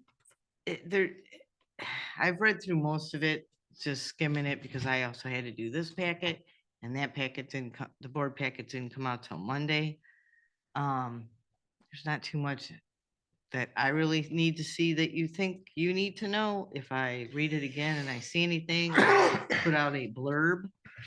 I'll also send you all a copy of the report I give them at the meeting, because the report in here is the report I already gave them. So I'm going to report on this meeting at their meeting, but they want a report from the last meeting. So I don't know what to tell you about the packet right now. It's just a lot of numbers. I mean, if you're interested in financials, that's in there.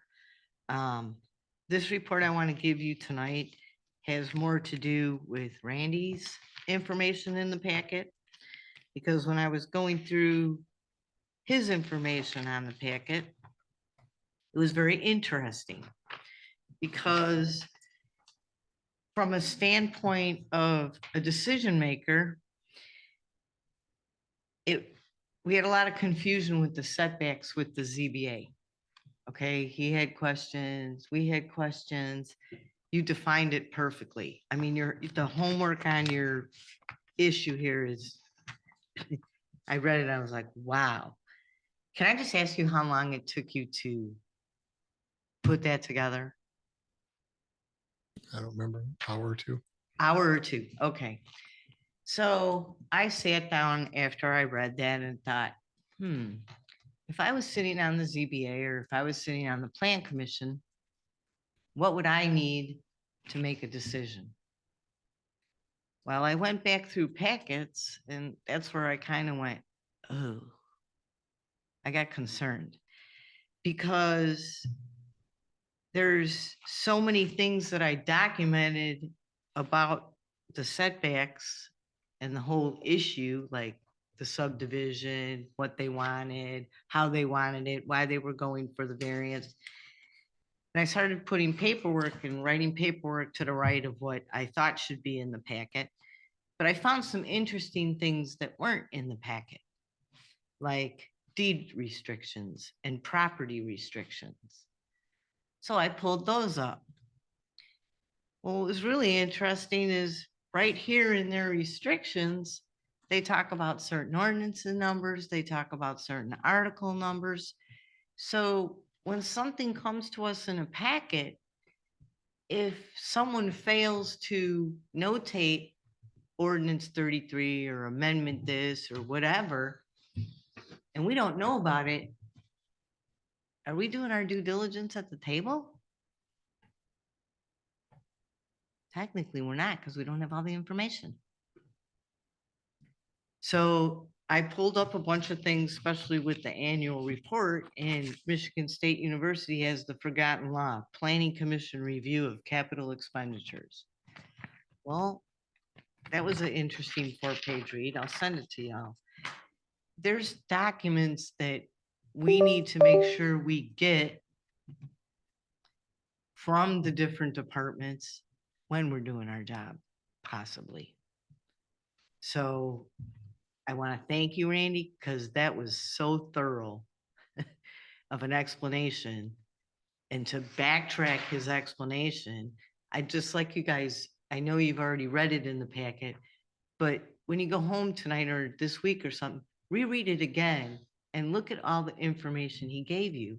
Do you know what all that information says? Like if he just gave you that piece of paper, you'd have to go read the ordinance. So you'd whip out your ordinance book, or you'd have to go read the zoning amendment. We have to make sure we do that. And so tonight's report for me was let's focus on homework and make sure we got it all. And if we got to go somewhere where we might not be able to get the information, we try as hard as we can to get the information. And maybe we break down projects and make sure certain individuals email or go see that, hey, we need the financials of this, this, and this. Maybe if we broke it up amongst ourselves better, we'd have a better opportunity to bring the information to the table. Just a thought. Because when I read yours, all the questions were answered once I read and went to the literature that I didn't look in I left the packet, the next pages on their own. I just went, oh, ordinance this, let me go read it. Like when I was reading the deed restrictions, it notates the ordinance in here and the amendment. So I dropped the paperwork, wrote a note, ran downstairs, opened the books and read the ordinance. I figured this is very important, you guys. And I figured, Hold on one wait. second. Am I missing something? What is the gist of this? what is the deed you're talking? I guess. Okay, when Randy writes, when he looks up all the setbacks and everything, the first thing you might want to do with the property is to make sure, are there any deed restrictions? Are there any ordinances you should be looking at? I'm trying to get everybody started at the beginning when they start the homework, and he Okay. brought up ordinances, so I started the homework to double check on how he got everything. And the only thing I could see that was possibly missing was the property restrictions on that property. So They don't trump the ordinance. I feel like I'm getting. I'm confused. Scolded. No, for no, something no, that no. I don't even know what I'm. Okay, like, hold on. You gotta. Okay, if you look at how Randy answered the questions, we've talked about the setbacks on that piece of property several times, have we not? Setbacks on, Supply Road. Yeah. okay, right. Okay, So the question was, where did that come from? Correct. It's 150 feet, it's a lot of setback. Where did it come from? I know there was a variance that came up that the ZBA had to deal with. The planning commission asked the question of where did it come from? So then it was just a matter of going back through the amendments that have been done, and it was done in whatever amendment 28 Right. that was done. There were other possible 93, explanations of it. correct.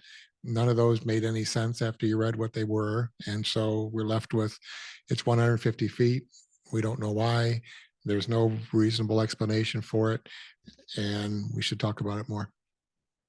Okay, well, there's deed restrictions and it talks about it Okay. in the deed restrictions. So what I'm trying to do is we have to. Deed Yeah, it's the deed restrictions. The deed That's about the restrictions, that's, okay, but that's a subdivision. So attached to each one of those properties are property restrictions or deed restrictions. They're all attached. So you're telling us that when anything comes to our table, a specific property comes to us, we need to look at the deed and corresponding ordinances with it? I'm still sorry. Okay, what Randy did, he bought everything to the table and he showed you how he found that information. What Right. I'm saying is, we need to make sure when we're giving a document with that information, that we actually go read ordinance 33. We go look at what the document is telling us. Because sometimes it's included in the packet and sometimes it's not. Okay, but when are we not? What has come to us? That's where I'm getting the scolding feeling. No, What are no, you- don't get scolded. I just want to make Well, sure I'm that trying to when understand you start what the looking, report when you is. start looking at something, go a little further than what's just in front of you possibly. That's all. Okay. So we don't miss anything. I'm tired of finding documents after the fact. And it's nobody's fault. It's gonna happen. Well, if it's not mentioned in the documents we're given, they're not mentioning something, how are we gonna know that? There's- That's a When good I see question, it, Carl. I see- wish I had an answer for that. Because if I don't know something, I don't know that I don't know.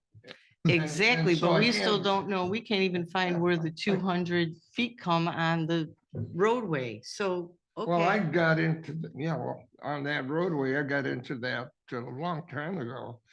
And because I felt bad turning the guy down, but I had to, because that's, Is that, I'm gonna try to get us back on track here. Is that all of your report? That's it. I'm just Okay. asking that we look at something and when you see an ordinance number, at least do your due diligence and go read it. That's all I'm asking. I don't want you We to all make. do that. That's where I'm Well, getting at. I hope you all do too, but I Okay. would hate to have you sit at the table and make a wrong decision and then not go, oh, I should have read it. Okay. That's So all do I'm you have a asking. ZBA report for us? pardon? Do you have a ZBA report for us? No, all I know is, there's a lawsuit going on about from our last meeting, last August. I don't know if there's a lawsuit or just an inquiry to the circuit court, but I haven't heard anything about it. They were unhappy that we gave the variance to the people that own that 30 acres. The people on Baggs Road, so they are going to circuit court with it. I have no information on what's going on. All right. Then we're gonna move into unfinished business, which is 8A zoning project. Randy's gonna help us through this, and I did print out and give you some information on the map stuff, but you can summarize all that for us. Okay. So where we stand is at the last planning commission meeting, on my to-do list was the issue of going after an RFP from surveyors to help us move from legal descriptions to a zoning map like most other communities do. So after the meeting, I'd mentioned that we had already, that Ron Pop had actually pursued a purchase order with Scott McLean, a surveyor, to do just the end district. because there were some questions about the boundaries of that. Subsequently, he provided that information to us, he went through the legal descriptions, the original description of the end district and the subsequent amendments to it, and gave us a map of what he believes those legal descriptions describe. So we said in conversations with Ron that we should just see if we can get Scott to give us a price to do all of it. Basically replicate what he did for the end district and do that for all the zoning districts. So in order to be fair to that, I put together a list of all of the zoning amendments that have been done since 1972 that show any changes to legal descriptions of zoning district boundaries. We gave that to Scott and said, here's the original ordinance, here's the amendments. What will it take for you to put this stuff onto a map that we can all read? He came back shortly thereafter with a cost of $3,800 to do that. Substantially less than what the number we were talking about in the budget. Yeah. So it was, That's pretty good. that just came, reason it's not in your packet, it just came last week on Wednesday, late in the day, Wednesday. I think Rachel gave you a copy of what his, the cost is $3,800. He will do this in 60 days. And included in his scope of services is one meeting to the planning commission to explain what he did and why he did it and what we found. So, pardon? He would do it in 60 days. Not counting coming to a planning commission meeting, just not knowing how the months fall with that. He may have to get the work done in 60 days, but then come to a subsequent planning commission meeting in case there are questions that anyone has about that. So knowing the meeting was coming up, we didn't do any further with this. The next step would be a purchase order with the clerk to go ahead and get this work authorized and get this going. We're still 60 days out and getting it done. There are, in the process of looking at all the amendments, a few questions that arose that would likely require some legal review. And we'll put a letter together. I think they're small issues and Ron does too. So I'd like to get those dealt with, but there's no point in holding up the work that Scott would do to get us forward, move us forward. And I think I've had some conversations with Al about this as well. And I think we're all on the same page. Can't believe we already have approval to do it though. Well, that does bring up an issue in that I don't know where that $3,800 falls in our budget. Is that in our current year's budget or is that next I year's think, budget? isn't it, Rachel? Didn't we go 10,000 for? I thought we went 10,000 for Yeah. mappage. We did, but that's next year's budget. Right. Oh, But this, as Randy had pointed out in this email, by the time we pay it, we're into the new fiscal year. So I Right, think so it you falls. should oh, be good all right. idea. So is that should be all okay? right. Is that, Yeah, great idea. Yeah, I mean, if you start it Works now, out just Mark, it's, right. it's into April, and so actually we could amend our budget request Yeah. to, we could lower that. yep. We don't need it to be 10. Well, we're gonna have some right for Josh when we get done here with the GIS, and we don't know what that's going to be. So why don't we just leave it? And if I was if gonna say, we- leave it. Yeah. And we can always amend it and take it away at Yeah. a later date, Like but at the end of the fiscal year. I we can don't, put it if this somewhere guy's saying $3,500. Just a chunk of what. has to be 38, and done. there could be some other things that come up in there, Yeah. but I mean, I Yeah. just, So let's say $5,000 there, because we For don't him. know. You're in you're unknown right now. so what has to happen is a purchase order has to be, he's not gonna start work until we give him a purchase order number. Well, I kind of noticed that you have isn't that what this is here or no? No, It's not for that. No. That's not the CAD image, no, that's something different. Okey dokey. Okay. He has to start once he won't start till he gets the PO. right. Well, he's saying he'll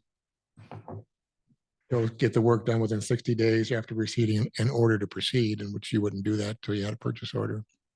Right, Yeah, so what do we gotta do to make that? We Yeah. already have the money approved. We've already approved it for him for up to 10,000. Well, The board we've has to do it. The board requested. has. Yeah, I- we've requested it, but you still have to get a PO for everything. So I think that would still fit within Even the if you PO vote with on the budgeting that we have for the township or for the So do we just consulting open the services. $10,000 PO with a plan? In other words, ask for the I would PO suggest with a plan? $5,000 PO for this services to Scott McLean and authorize him to proceed.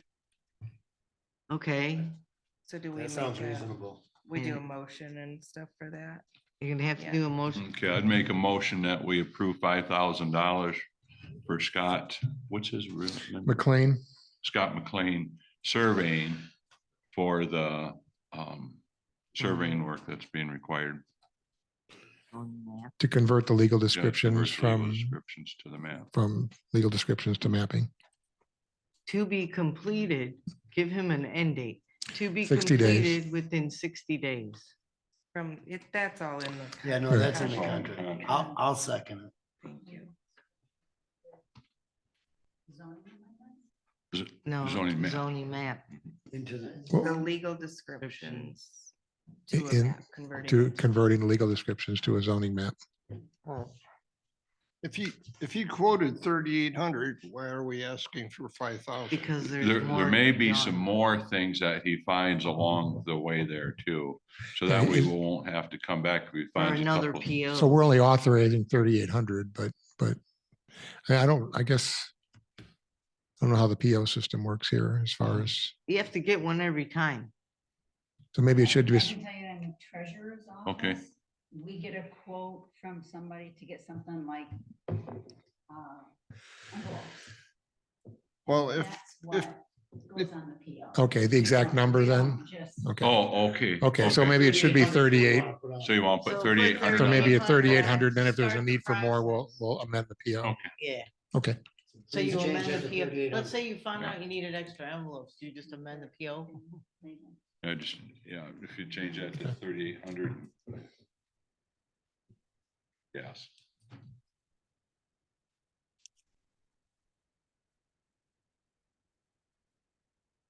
So do I just email her tomorrow? Okay.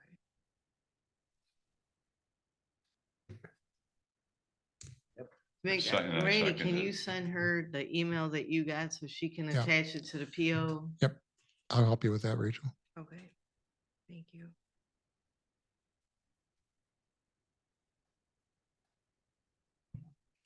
Okay. Okay, so if roll you had to call get, when ready. hold on, if you had to get more envelopes, like you got your PO for 10 boxes of envelopes and you need another box, you screwed up, now you need 11. Do you amend your PO? Okay. There you go, that's the process.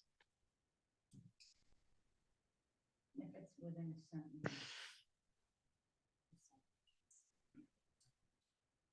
What would that percentage be? Never done. Oh, okay. Small. You can wing that, you can wing that small percentage. Okay, we're good.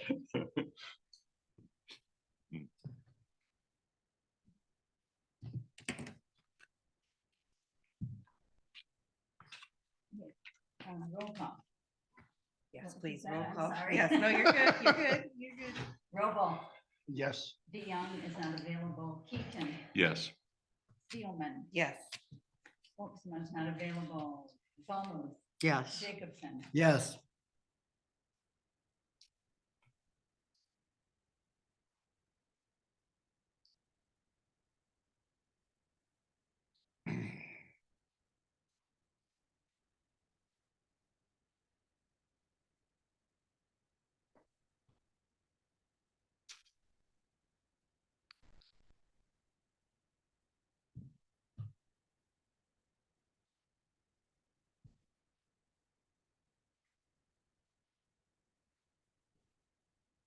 Supply road setback discussion. Well, we already had it. Not really. So the memo in there describes the findings from the question from the planning commission last month. That was, near as I can tell, section 1211 was added to the zoning ordinance in 19. That was along with a lot of other changes where they took the requirements and put them into a table. Short of going back to the minutes from the planning commission meeting from that long ago, I have no idea what the comments were. I didn't mention that there is a lot of frontage on Supply Road that's state land, so it really doesn't impact many private properties. It's almost all state land, about a 2/3, maybe more. In talking with Ron Pop and others, then we talked about maybe the road plan had something to do with it, and it didn't. And as well as that environmentally sensitive area amendment, which was Article 27, that was later removed, that wasn't in there either. So then I just did a little drawing showing what 150-foot setback looks like on a 5-acre lot. Looks relatively proportional, but that's not, still, I don't know why you would have 150 foot. Seems extreme to me. It's quite an extreme The only setback. thing I can think of is maybe they are gonna widen the road down the road.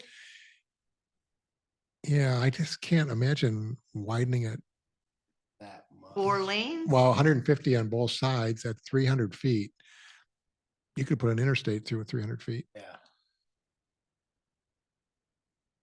That's the only thing I could come up with was widening the road. It doesn't make any sense unless either, because if you just go west down Supply Road a little ways out of our township, there's houses way closer to the road. than ours. That's what when I went down Supply, Michael was like, well, this wouldn't make any sense because these houses are right on top of it. So in a time, if there ever comes a time where we can get to changing that, that sounds like there's no reason it couldn't be changed from the indications we're seeing right now. I don't think that's a high priority. No. I'll have to have my, get into another file here. There was communication with the road commission and Ron said in there that the road commission wanted the right of way to be 150 feet. Right now it's, is it 60? 6, I think. But we haven't 66. given it to them. Yeah. Well- If you had that total thing, 150, that'd be 75 on each side. And then you'd need another 30, 40 foot for setback. But from going around, we didn't agree. He hasn't agreed to give them that extra footage that the township wants, because that's taking, Right. and we haven't agreed to, I don't know if that could be part of it or not, but I'm wondering too, it wouldn't be making the road wider. What they may be wanting to do is maybe straighten out some of the curves someday in the future, but that's very unlikely. or I mean, make it a, 4-lane highway, but yeah, yeah, it's not a high priority because most of it's state land, but if somebody else bought property and came to us for a variance, I'd be inclined to give it to them. I would, Mhm. I'd Yeah. certainly agree with you. Now that I know Mhm. stuff that I wish I'd known earlier. So I do recall Ron mentioning something about dialogue with the road commission, but Yeah. I don't know how the road commission has any authority over a township to say, this is what your setback should be. Right. Other property restrictions in there, they have to. They weren't have talking about the setback. They were talking 75 about feet. the easement. Oh, The the right of way thing, with, I've got all of their letters back and forth to oh, Ron in my file, which Carl, did they give a reason why they wanted such a large one? no. Or no, just wanted it, saying that wouldn't be acceptable? I mean, okay, why do you want a variance? I just can't imagine the traffic volumes ever warranting widening that to any great degree. I mean, I should turn my mic off. know? Lean on it.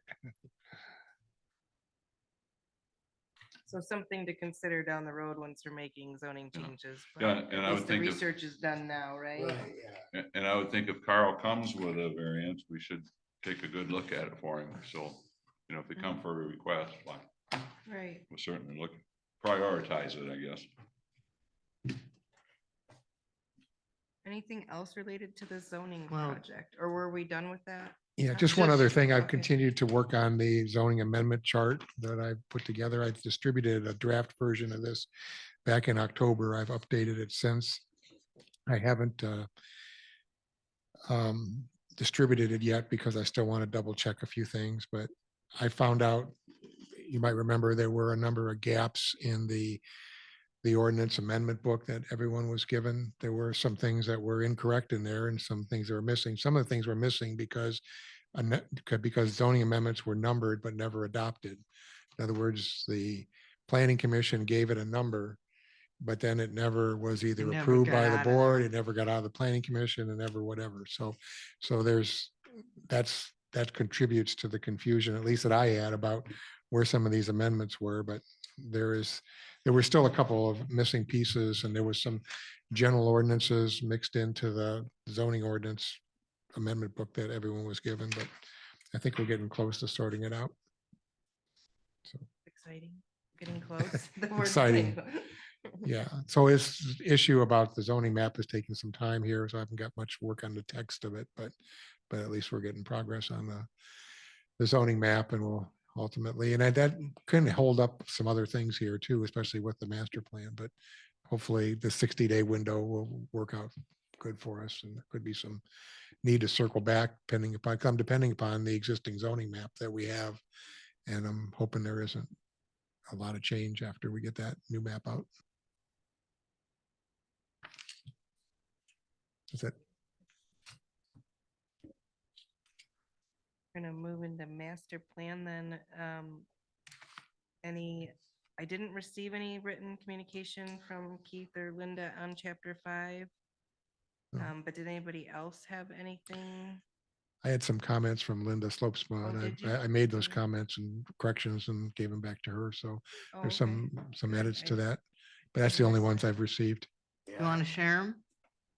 What's that? Do you want to share them? Sure, I don't have them with me, but Okay. they're No worries. primarily Seems clarifications. like it was something small that I caught in there, but I forgot to bring that Yeah, document with me. actually, Tom McElway pointed out a typo just earlier today too. They're just things like that. I'm sure that's what it was. Well, it's ongoing, so there's still time. Can It always is. change it. It is. So if we can go on then, so I have actually written chapter 6 and about halfway through chapter 7, which is the last chapter. So it's getting close, but there's still some work to do because I have to go back and forth between 6 and 7. And as one part's got to relate to the other. But I guess the one thing I wanted to say about this is that I'm still on track to provide you with a draft of the master plan for your April meeting, complete the whole thing. What I would ask though is that when we get this and what this gets will be the planning commission review draft, that the planning commission take time to carefully read it and actually to own this document. I mean, I've been putting it together and writing it and getting your comments, making edits and hearing feedback from people, but you know, you've really got to own this document. It's yours. It's the people's document. It's the planning commission. It's what you're going to pull out when somebody comes in and says, I want to rezone, 30 acres on the east side of the township on 72 for something. And you're going to look at it and say, well, does this meet the master plan or not? So you got to think about how it's going to be used and how does this really reflect what you think the township residents told us. We went through all the survey stuff and all the open house and all the workshop material and all the dialogue for good reason here. We're trying to create something that the residents tell us they want, that you as planning commission members believe is what the community wants. So I'm just trying to amp up the need to review it carefully. And if there's things that aren't clear, bring it up. Looking beyond typos and looking to more content, and does this really help you do your job? It can't be Randy's document, it can't be, it's got to be yours. I may not be here at some point and you're going to be looking at this and at yourselves and One question I had, Randy, would we have that ready so that we could go over it in the April agenda? yes. Oh, perfect. Yeah, If you April. get to us ahead of time, we could get it. It's pretty much Into going the to probably be packet your whole and- meeting. Yeah, so that was the goal, is to get it done by the end of the quarter or the end of the fiscal year, and it will be. So it's pretty far along, but there's no surprises in it. But it's just a lot more detail about what this means, how to accomplish it, how to achieve the goals that the residents told us they wanted us to. But So that's where we are. I'm excited to see it. Yeah, it's, And I appreciate that comment because that is important. You've done the lion's share of the putting it together, but it does have to be the townships and Mhm. we're the eyes and ears for the townships. So that's really important that we take it seriously, read it and own it. yeah, exactly. Great. And, you know, after the township or after the planning commission is satisfied with it, then you go into the public hearings and get the public comment on it. But, you know, the planning commission at that point is owning it and not that it can't change and not that, you know, we might have a, I mean, to clarify things or change it or whatever, but it's got to get, you know, adopted. So. Very cool.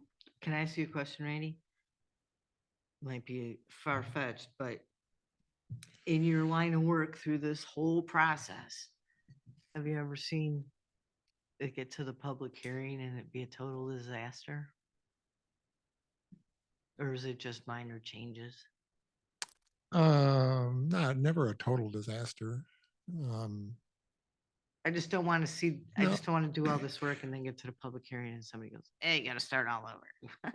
No, I would hope, Great. no, One person can't Yeah, one- dictate it. Well, I anyway. understand that, but one person gets up there, then the next person follows, then the next person follows, so a group can become real quick. Yeah, let's so, wait to see. I think we'll be okay. so the real value of it though, is that it's not just what Heidi thinks or Randy or Rachel or whatever. I mean, It's this what the is people- really reflective of what we heard. That's why we went through all the Yeah. trouble of getting the survey and getting the public meetings and listening carefully and trying to do that in a way that was as objective as possible. We went through, we even had Networks Northwest tabulating the things so that nobody could say that we were stuffing envelopes or whatever. And, Right, you know, so there was a lot of effort to make sure that this was done properly. very It's openly all and been shared all transparently. along, all the results. This, yeah, it shouldn't be a surprise to anybody No. who's paid attention or. But that's where the strength of it is though, because the plan isn't just one person's opinions or two. That's typically where I find master plans fall short in that and aren't adopted and sit on the shelf or whatever. They never really, there was just a few people that worked on it. They never really had much public engagement. They never really had, you know, an effort to find out what everyone thinks. There was more a handful of people put together, threw it out there and tried to sell it. And they might sell it for a while, but it's not going to last. That's why it's important as we read through the document, to be thinking, is this how I interpreted what the public was telling us at all these events we had? Right. Mhm. I have read the Acme Township Master Plan Mhm. twice. I've read the Elk Rapids City and Township, and I did read the East Bay Township. I was most concerned about the ag district, and then I also looked at the ordinance. Acme Township, as we heard tonight, is one of the two townships in the state that has this, what's called buying up the rights, development rights. But and there's an interesting discussion in the master plan about what they did and why, but in the farm district, it's a 5 acre, it's 0.2 houses per acre or 5 acres. And I have a real problem with us having the township, everybody tell us they want the rural and they want the farms. And I, for the life of me, and I know I'm at odds with other people, and I'm willing to understand, I'm very much at odds with a 1 acre, because we had 2 years ago, was it 2.5 years ago, was the Sunshine Estate project on that 70 acres south of 72. They wanted to put in a campground with 200 websites. And then they wanted to put, was it 18 townhouses in there with 10 or 12 units per house, Yeah. which would have damn near doubled the The density. you know, our population.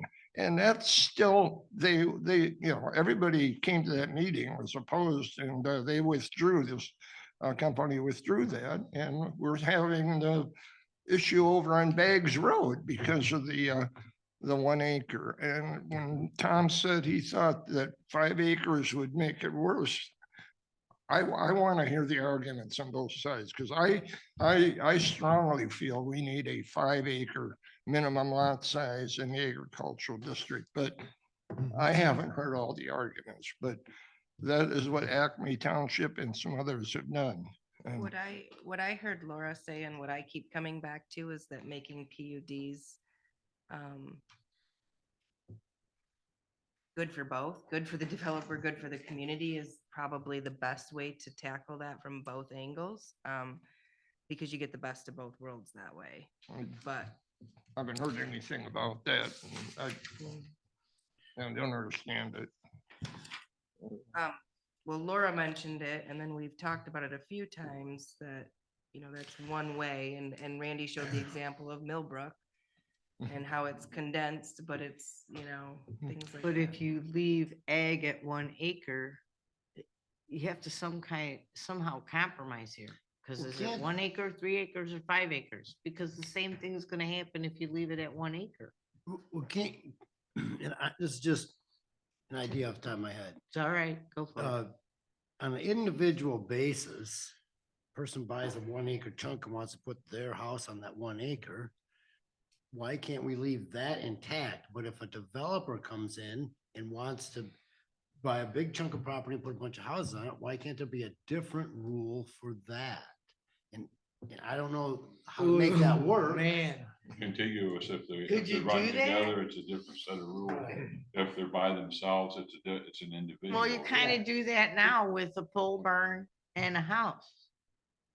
Because you have to have if you're building a pole barn before your house, you have to pull a permit on the house. I see a opportunity for maybe some, like, I don't know either the answer, like some education here, like this might be an important Well, PUDs, and because I think that's kind of almost what you're getting at, Yeah. in a way. In a There- roundabout If If it's a way, development, there's different rules. If it's an individual, the one, what we've acre, been doing all along works You know, just fine. PUD could, like Mike was thinking, could be like 2 houses or more. If you're gonna have more than 2 houses, and then Well- it falls under these rules. but you or a can't put number. 2 living quarters on your property right now. I don't think. So one of the key things with the PUD is to try to incentivize it. You want developers to do that because way. to go to a PUD, developers are business people, at least the real ones. I mean, there might be somebody that's kind Thinks of he's a developer. screwing but- around with a couple but I would, things, but I would but- say but- not in the agricultural district. I would be very interested in discussing with the Acme people why they went to the 5 acre rule. And I don't know if that was recent or not, but now they got 110 acres sitting there from the Pulsar orchards. And right now they, it's got a 5 acre minimum on it, and so it's be kind of hard for a developer to come in there and He and could do a much with it. PUD though. But also, it's, well, I'm not familiar with that enough to. But it's just a I'm- concern I have. I'm and wondering if it doesn't have to be answered for the master plan today, like now, right? No, Or but does there'll it? be, I'm working on providing some description of that you can look at in some graphics to illustrate the I think whole that'll point of a be- PUD and why that's important.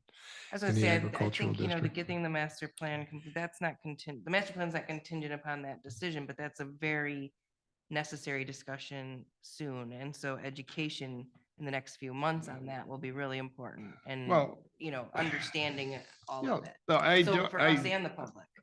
the people have said they want this to remain agricultural, so it is important, and it's important now. When we make a new master plan, our ordinances should Drive go that. drive Very that. well. There's, And if we don't, Right. if I've taken 2 courses on avoiding conflict and lawsuits, and even in our books, Green Book, your ordinances should support your master plan so Right. far as possible. Right, so I And guess it I would- look at it like an arrow or something, I guess is a visual way for me to look at it. The master plan is pointing the direction, right? It's the tip of it. And then all the ordinances are below it, driving like underneath it, right? That's That's the that's drive. the of it. heading is the master plan and the ordinance, so exactly. Yeah. But the master plan won't get that detailed. That detail that you're Mhm. talking about, the acre amounts and Mhm. details, setbacks, all of those details are below that. So you don't have to stop the master plan No. right now process. That will come right after it. All these discussions and this education that needs to happen. Then will we come get right into after the it. ordinances, but I would Yes. encourage you to read the Acme Township. They've It's a good idea. said a lot of information on why they did what they did. Mhm. And not everything we would do, we'd want to do the same way. I mean, Well, they're it's totally- similar, they're close to us. I think it Well, is just so you know, important. they're That would be a rewriting good, it too. it would be a good, They're Visiting it. okay. They've got that big horse show place in their township. That's That's why they're driving a revisiting lot the of master things. plan right now. So, anything else on the master plan project? No? Okay, so the next item is what I submitted to the township board, and I don't have the page number up, I'm sorry, but it was our bylaws that we adopted, the budget recommendations that we talked about, and then I submitted, and then my resignation. And then I know Al, you had some comment. Yeah, on I it. had just something we should look at on, in section 6D of our bylaws, we quote a legal term, it's called rule of necessity. And it is actually, there's a legal, this come from Cambridge, I got this out of Cambridge's legal dictionary. And I'm thinking we should add our definition, if we're gonna quote the rule of necessity, then we should define what rule of necessity is. Put that in our definition. Put that in your definition, and then with, then it takes all the guesswork out of it. When we say rule of necessity, then you look, well, do we meet that? And then you could read down here and it does, and it tells you what it does. So this I is think- in the bylaws, so are you suggesting that we update the bylaws now again? Or could we put this Just in in definition. Of the definitions? zoning Well, definitions? in the township's definitions, could we put them in? Could you just list it under D as a sub? We could actually just lift it under, we could put yeah, we could put it under D.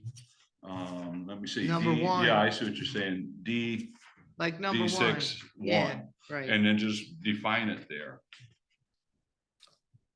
And just leave it. Just add it to the bylaws of what the rule of necessity means. And you can read it. I don't know did you get one too, Carl, this here? Yeah, Oh, but okay, good, where good. in the bylaws are you? Page referring That to? is, 16. it is section 6D. D like in David, What page? 16.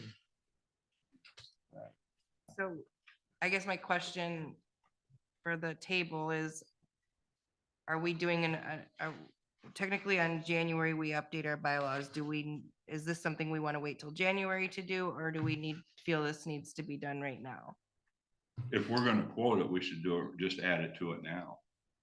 Can't we just add? Well, we have that? another issue too, because if you go on the previous page, if you go to D, it says at the beginning of each year, the chairperson shall appoint blah, blah, blah, blah to the PC to prepare an annual written report of the PC's accomplishments.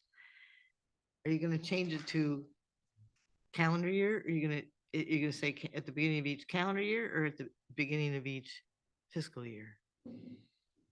We can just amend them.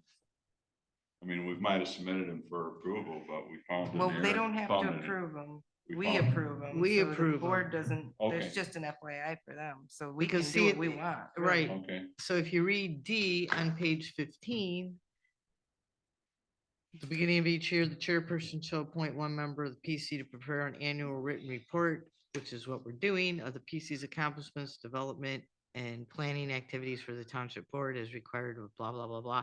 The problem is, are we aligning everything to the fiscal year? Or are we aligning it to the calendar year? Shouldn't we have everything copacetic? So we do officers, bylaws, all at one time in April? you Because could add that right April here. is not the beginning of each year.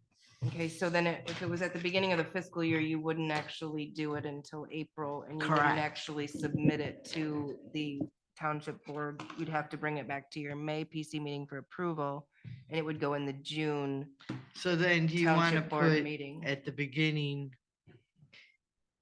I think the way it is. so Actually, it you're ends just up preparing falling. it, right? So you're just preparing it.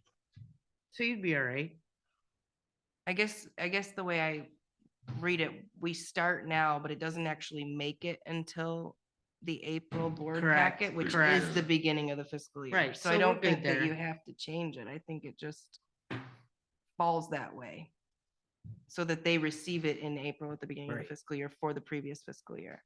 And the only other issue I had was, it's a pet peeve of mine, but if you're gonna remove people for consecutive absences and stuff, should we put something in here that it says to be excused? Okay, well, the chair would know you were excused. The person taking the minutes might not. So technically, should we be using the word excused or unexcused when we call the roll? So that the person, the people out in transparency land, know that this person did call in. Yeah, I guess I've Because never. we don't do that. Seen anybody say they weren't excused, you know what I mean? Well, we don't do it, and then poor Lois not available, which is perfect for her because she's not saying whether she knows they're absent or AWOL. You know, there's excused and absent. You either made an attempt to call in or you didn't. Well, I if you're have gonna a s- remove someone, Yeah, you I would want to agree. track that. I think that's fine. I think, I do keep track of it. I have an I know attendance you log do. and I do put the reason for the absence, so I- it's I all get that. documented. I'm gonna suggest, because we didn't have the bylaws on this agenda to actually like review, it was just an FYI, because we already approved them last month, that we maybe it push next this month. back onto another agenda and give time to kind of think about all these things again and get more people at the table. That to- works, because see, I would have liked to So like say. maybe put it back on the April agenda as for. Because here's why, it'd updates. be nice that the public knew that, Linda's not here, but she's on Zoom paying attention. Well, she made the announcement that she wasn't gonna be Yeah. here, and this, Well, I get that amendment to our bylaws came to be because we had some problem people that just wouldn't show up. I mean, for months on end, they just wouldn't show up. Okay, Nice. so it was obvious when we had a problem, that the problem person becomes obvious. Well, I get that, but you are writing bylaws, so, Well, it's- and if you pull up bylaws, guess what happens? The description's ordinance, so. I mean, It we says could, in- we could dial stuff down to the Says end of time intended. too. So we have, we could have a 20-page document. and- I had a situation a month or two ago. I intended to be there, but I had COVID and I just wasn't well enough to, I thought I'd be well enough to be there, and the last minute I just decided that, I'm just sneezing and coughing too much, and it would have just been a bad idea for me to be there, because the reason I got COVID in the first place was our ZBA meeting in August, 10 or 12 people got it. So that I just, I wanted to be there, and it was like 4 o'clock. I said, I better not. So I couldn't get a hold of you in time. I've never had a problem, like as long as I've been the chair, like you know, we've always had a quorum. We're working I- well together. We're Just moving trying forward. to put everything into Yeah. perspective. When you Google bylaws, ordinance comes up, you're governed by the ordinance. Yeah. Just saying, Well, do whatever you want. well, so I feel like this was an FYI agenda item, and so I think it deserves to come back as a real agenda item. There's enough discussion going on that we have some issues with our bylaws that we need to address. Let's bring it back. So let's do that. Let's bring it back when we've got the time set aside for it. I'll just make a note of that, so as, you know, maybe, I think March's agenda's pretty well full. And put it on April's and everybody will be back in the seats. Yeah. Okay, the next meeting is March 6th at 7, which I will be here for. I'm gonna open it back up to public comment and I'll start in the hall. Just Denise, wake up, The Denise. hall. Oh, because I was moving down so I could see the Zoom. You can turn it if you want. Yeah, no. Just on the topic of Supply Road on the October 23 Supervisors Report, Ron Pop said, attended the Grand Traverse County Road Commission's Corridor Study Work Group meeting. The Road Commission has identified 13 key travel corridors in the county. Whitewater Township has 2 of them, Supply Road and Williamsburg/Elk Lake Road. Moving forward, the Road Commission wants to meet with local planning commissions to begin addressing the need for additional right-of-way easements in master plans. And off and on for years, I believe that they have tried to widen Williamsburg Road and Elk Lake Road up to 113 feet at one time. So it's not something that hasn't been thought of before. The board decided not to be part of the metropolitan group that MPO. with that, you know, that because it costs too much. It doesn't mean that you should not pay attention to it, or we shouldn't be paying attention to it, because I am. I really find it, as responsible planning, I would hope that the setbacks from the major corridors that they named be at least planned out, that the road will eventually be another 4-lane road, Williamsburg Road and Supply Road and Elk Lake Road. And then have the setbacks from that imaginary line, because eventually you've driven through so many towns, you see this really nice house and the driveway is about 6 feet long, you know, because progress came, the road widened, and the driveway was shortened, and someone just built a new house on Elk Lake Road. And It's right there. it's right on Elk Lake Road on the inside of a curve.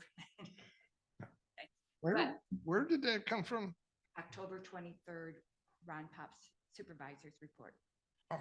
So you have to, someone should be looking maybe at the Grand Traverse County. Yeah, so There's it's a road. multiple agencies that are doing metropolitan plan, and they are planning, and you know, the old saying, if you're not invited to lunch, you are lunch. So you need to. Or you be don't aware. get lunch. We just have to be aware of that, and That's interesting, yeah. yeah, so thank you. And Thank you. I really wish that every meeting there was a presentation like we had tonight, because there's so many areas that we need to know. Mhm. Education, yeah, if you have any suggestions or ideas of people Educate, to invite, educate. please let the chair know, because that's what I've been saying, like, we do need that. It's getting to be time where we need to hone in on key topics. Okay, It brings thank up, you. you know, Next up, we have Linda online. Go ahead, Linda. Did you unmute her? I can't. Yeah. I just have a short comment to add to what Denise said. I travel up and down Supply Road probably at least twice a month. And especially I frequently travel early in the morning and, you know, right around 7 to 8 o'clock. And you would be amazed at the amount of traffic that is flying across that road. There is a huge amount of people coming from the Fife Lake area. And I actually know a few people that live in Fife Lake, and they live there because of the lower cost of housing. And those people are streaming into Traverse City via that corridor. So it's just good food for thought. That's all. Thank you. Connie?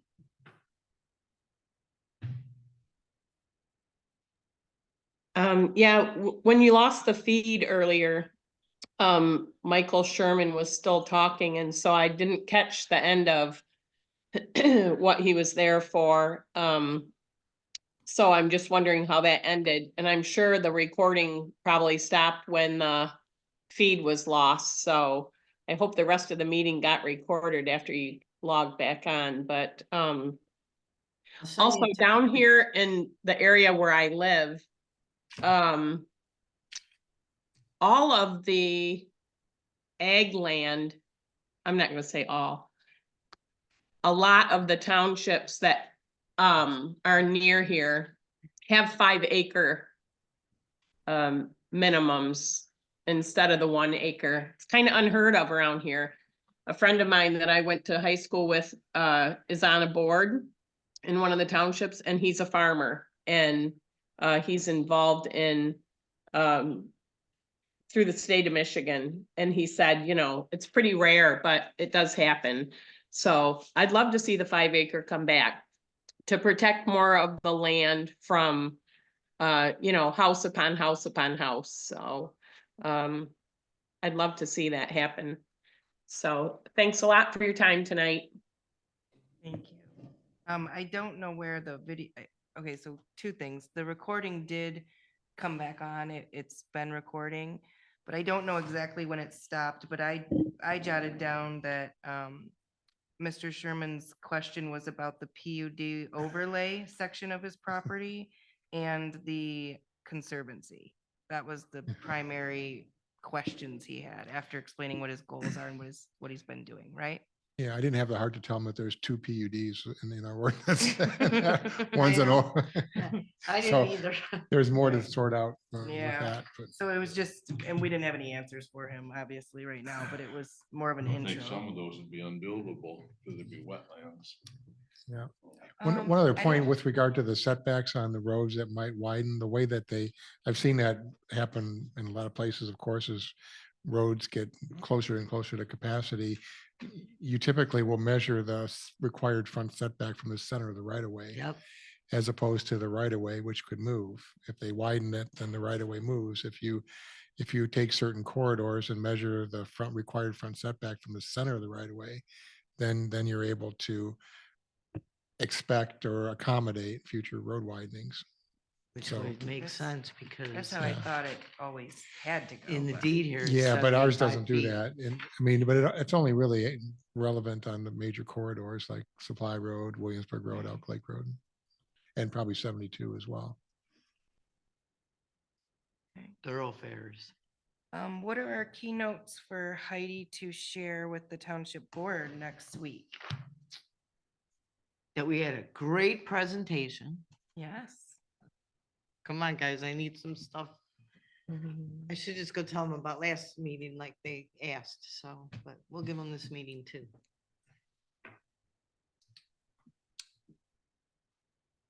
The And we master had- plan. We got some information on the map thing and we're Oh, going yeah, ahead with okay. that. That's an important one. That's Yep. important, map. The 3,800 PO is a Yeah, big we're- deal. Yeah. Yep.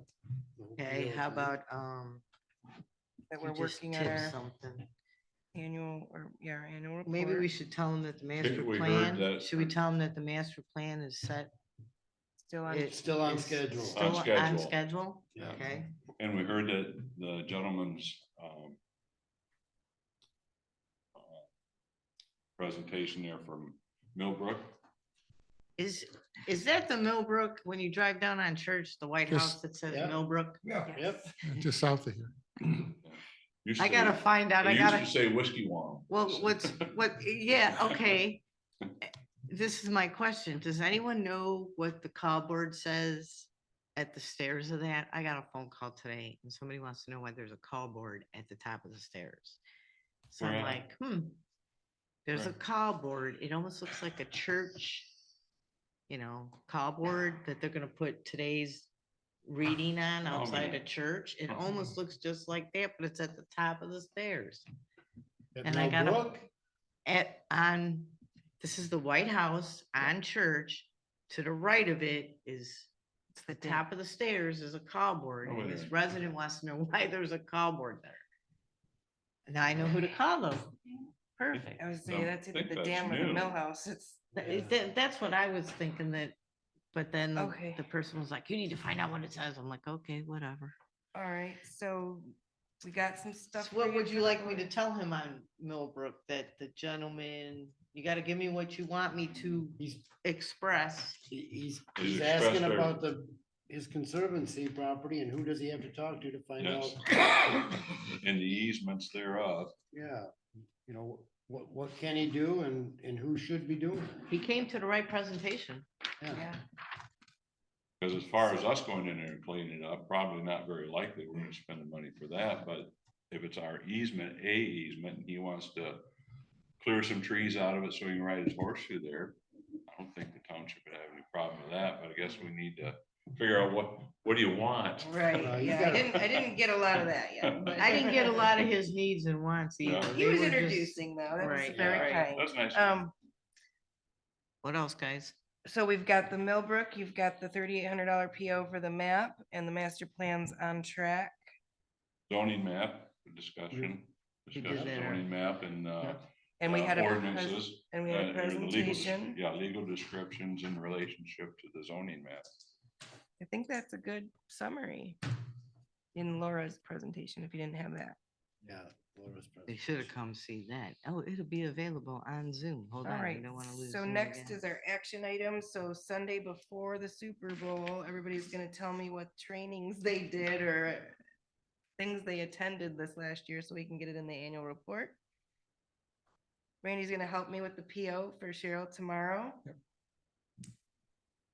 I believe that's all on the action item list, which is pretty short this time. Okay. There is continuing education in the packet. Citizens Planner, Linda's been taking it and reminded me how it really is really great, really helpful. I know you've taken it. Have you guys taken the Citizen Planner? No, you really would. Mike, probably. it's really, really easy. And It if is you wanna easy and read it's- it, I'm not doing it on the computer. Okay. I'm telling you. Well, when we get an in. hold on a minute. Can I finish, please? I will call someone and ask them if it's appropriate, if you read the book and I print the test questions, for you to take it like that. And they'll give you a certificate. But he's not gonna go 6 weeks. It's 6 weeks. That's 6 weeks out of his life. It doesn't take that long.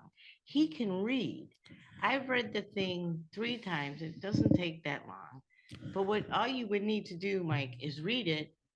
And I'm gonna look in there because I haven't looked and seen if the questions I can read it are on a in book, I there. don't mind that, but I can't read off the. Or our Michael, I get- bylaws, our bylaws cover our training requirements in section, I think it's section 8. Okay, but what I'm saying is, he has Yeah. a handicap. Well, Okay? no, I mean, they're covered. He has been in He's this met his- longer he's than met- any of us. he's met his actually cut it requirements, down so- really well, Mike. I give you props. Mike, I'm just saying, let me find out. I will call them and I will ask them. I have someone that doesn't do well with the computer, doesn't read well on a computer. Let me see if there's a way you can take a test after reading the book. How's that? Because, All right. Michael, there's no test in it. All you're doing Anyway, is we can- answering questions. We can talk about the details of that later. What, Randy, did you want to comment anything on your the pamphlet that you provided us? No, that's from the Michigan Association from Planning, and they have a number of in-person ones too that you can go to. And actually, it's really good training. I've actually taught a couple of those myself, but it's either online or in person. The in-person thing might work, but I'm telling you, I cannot read off the computers. 20 minutes on that computer, I got a headache My eyes hurt. I'm Michael, not doing all I it. gotta find out is It if ran the enough test pages around here questions, to put me through that. if the test questions are in this book. Well, the No, book's it's different. not a test though, like that, like you don't. get No, you graded. have to So if- read, you, If he knows the information, then he doesn't, I don't think the test is gonna matter, you know. but he's gonna be able to have to show he answered those questions, because that's basically what you're doing to get your certificate. Well, there's Michael, lots- I'll look into it.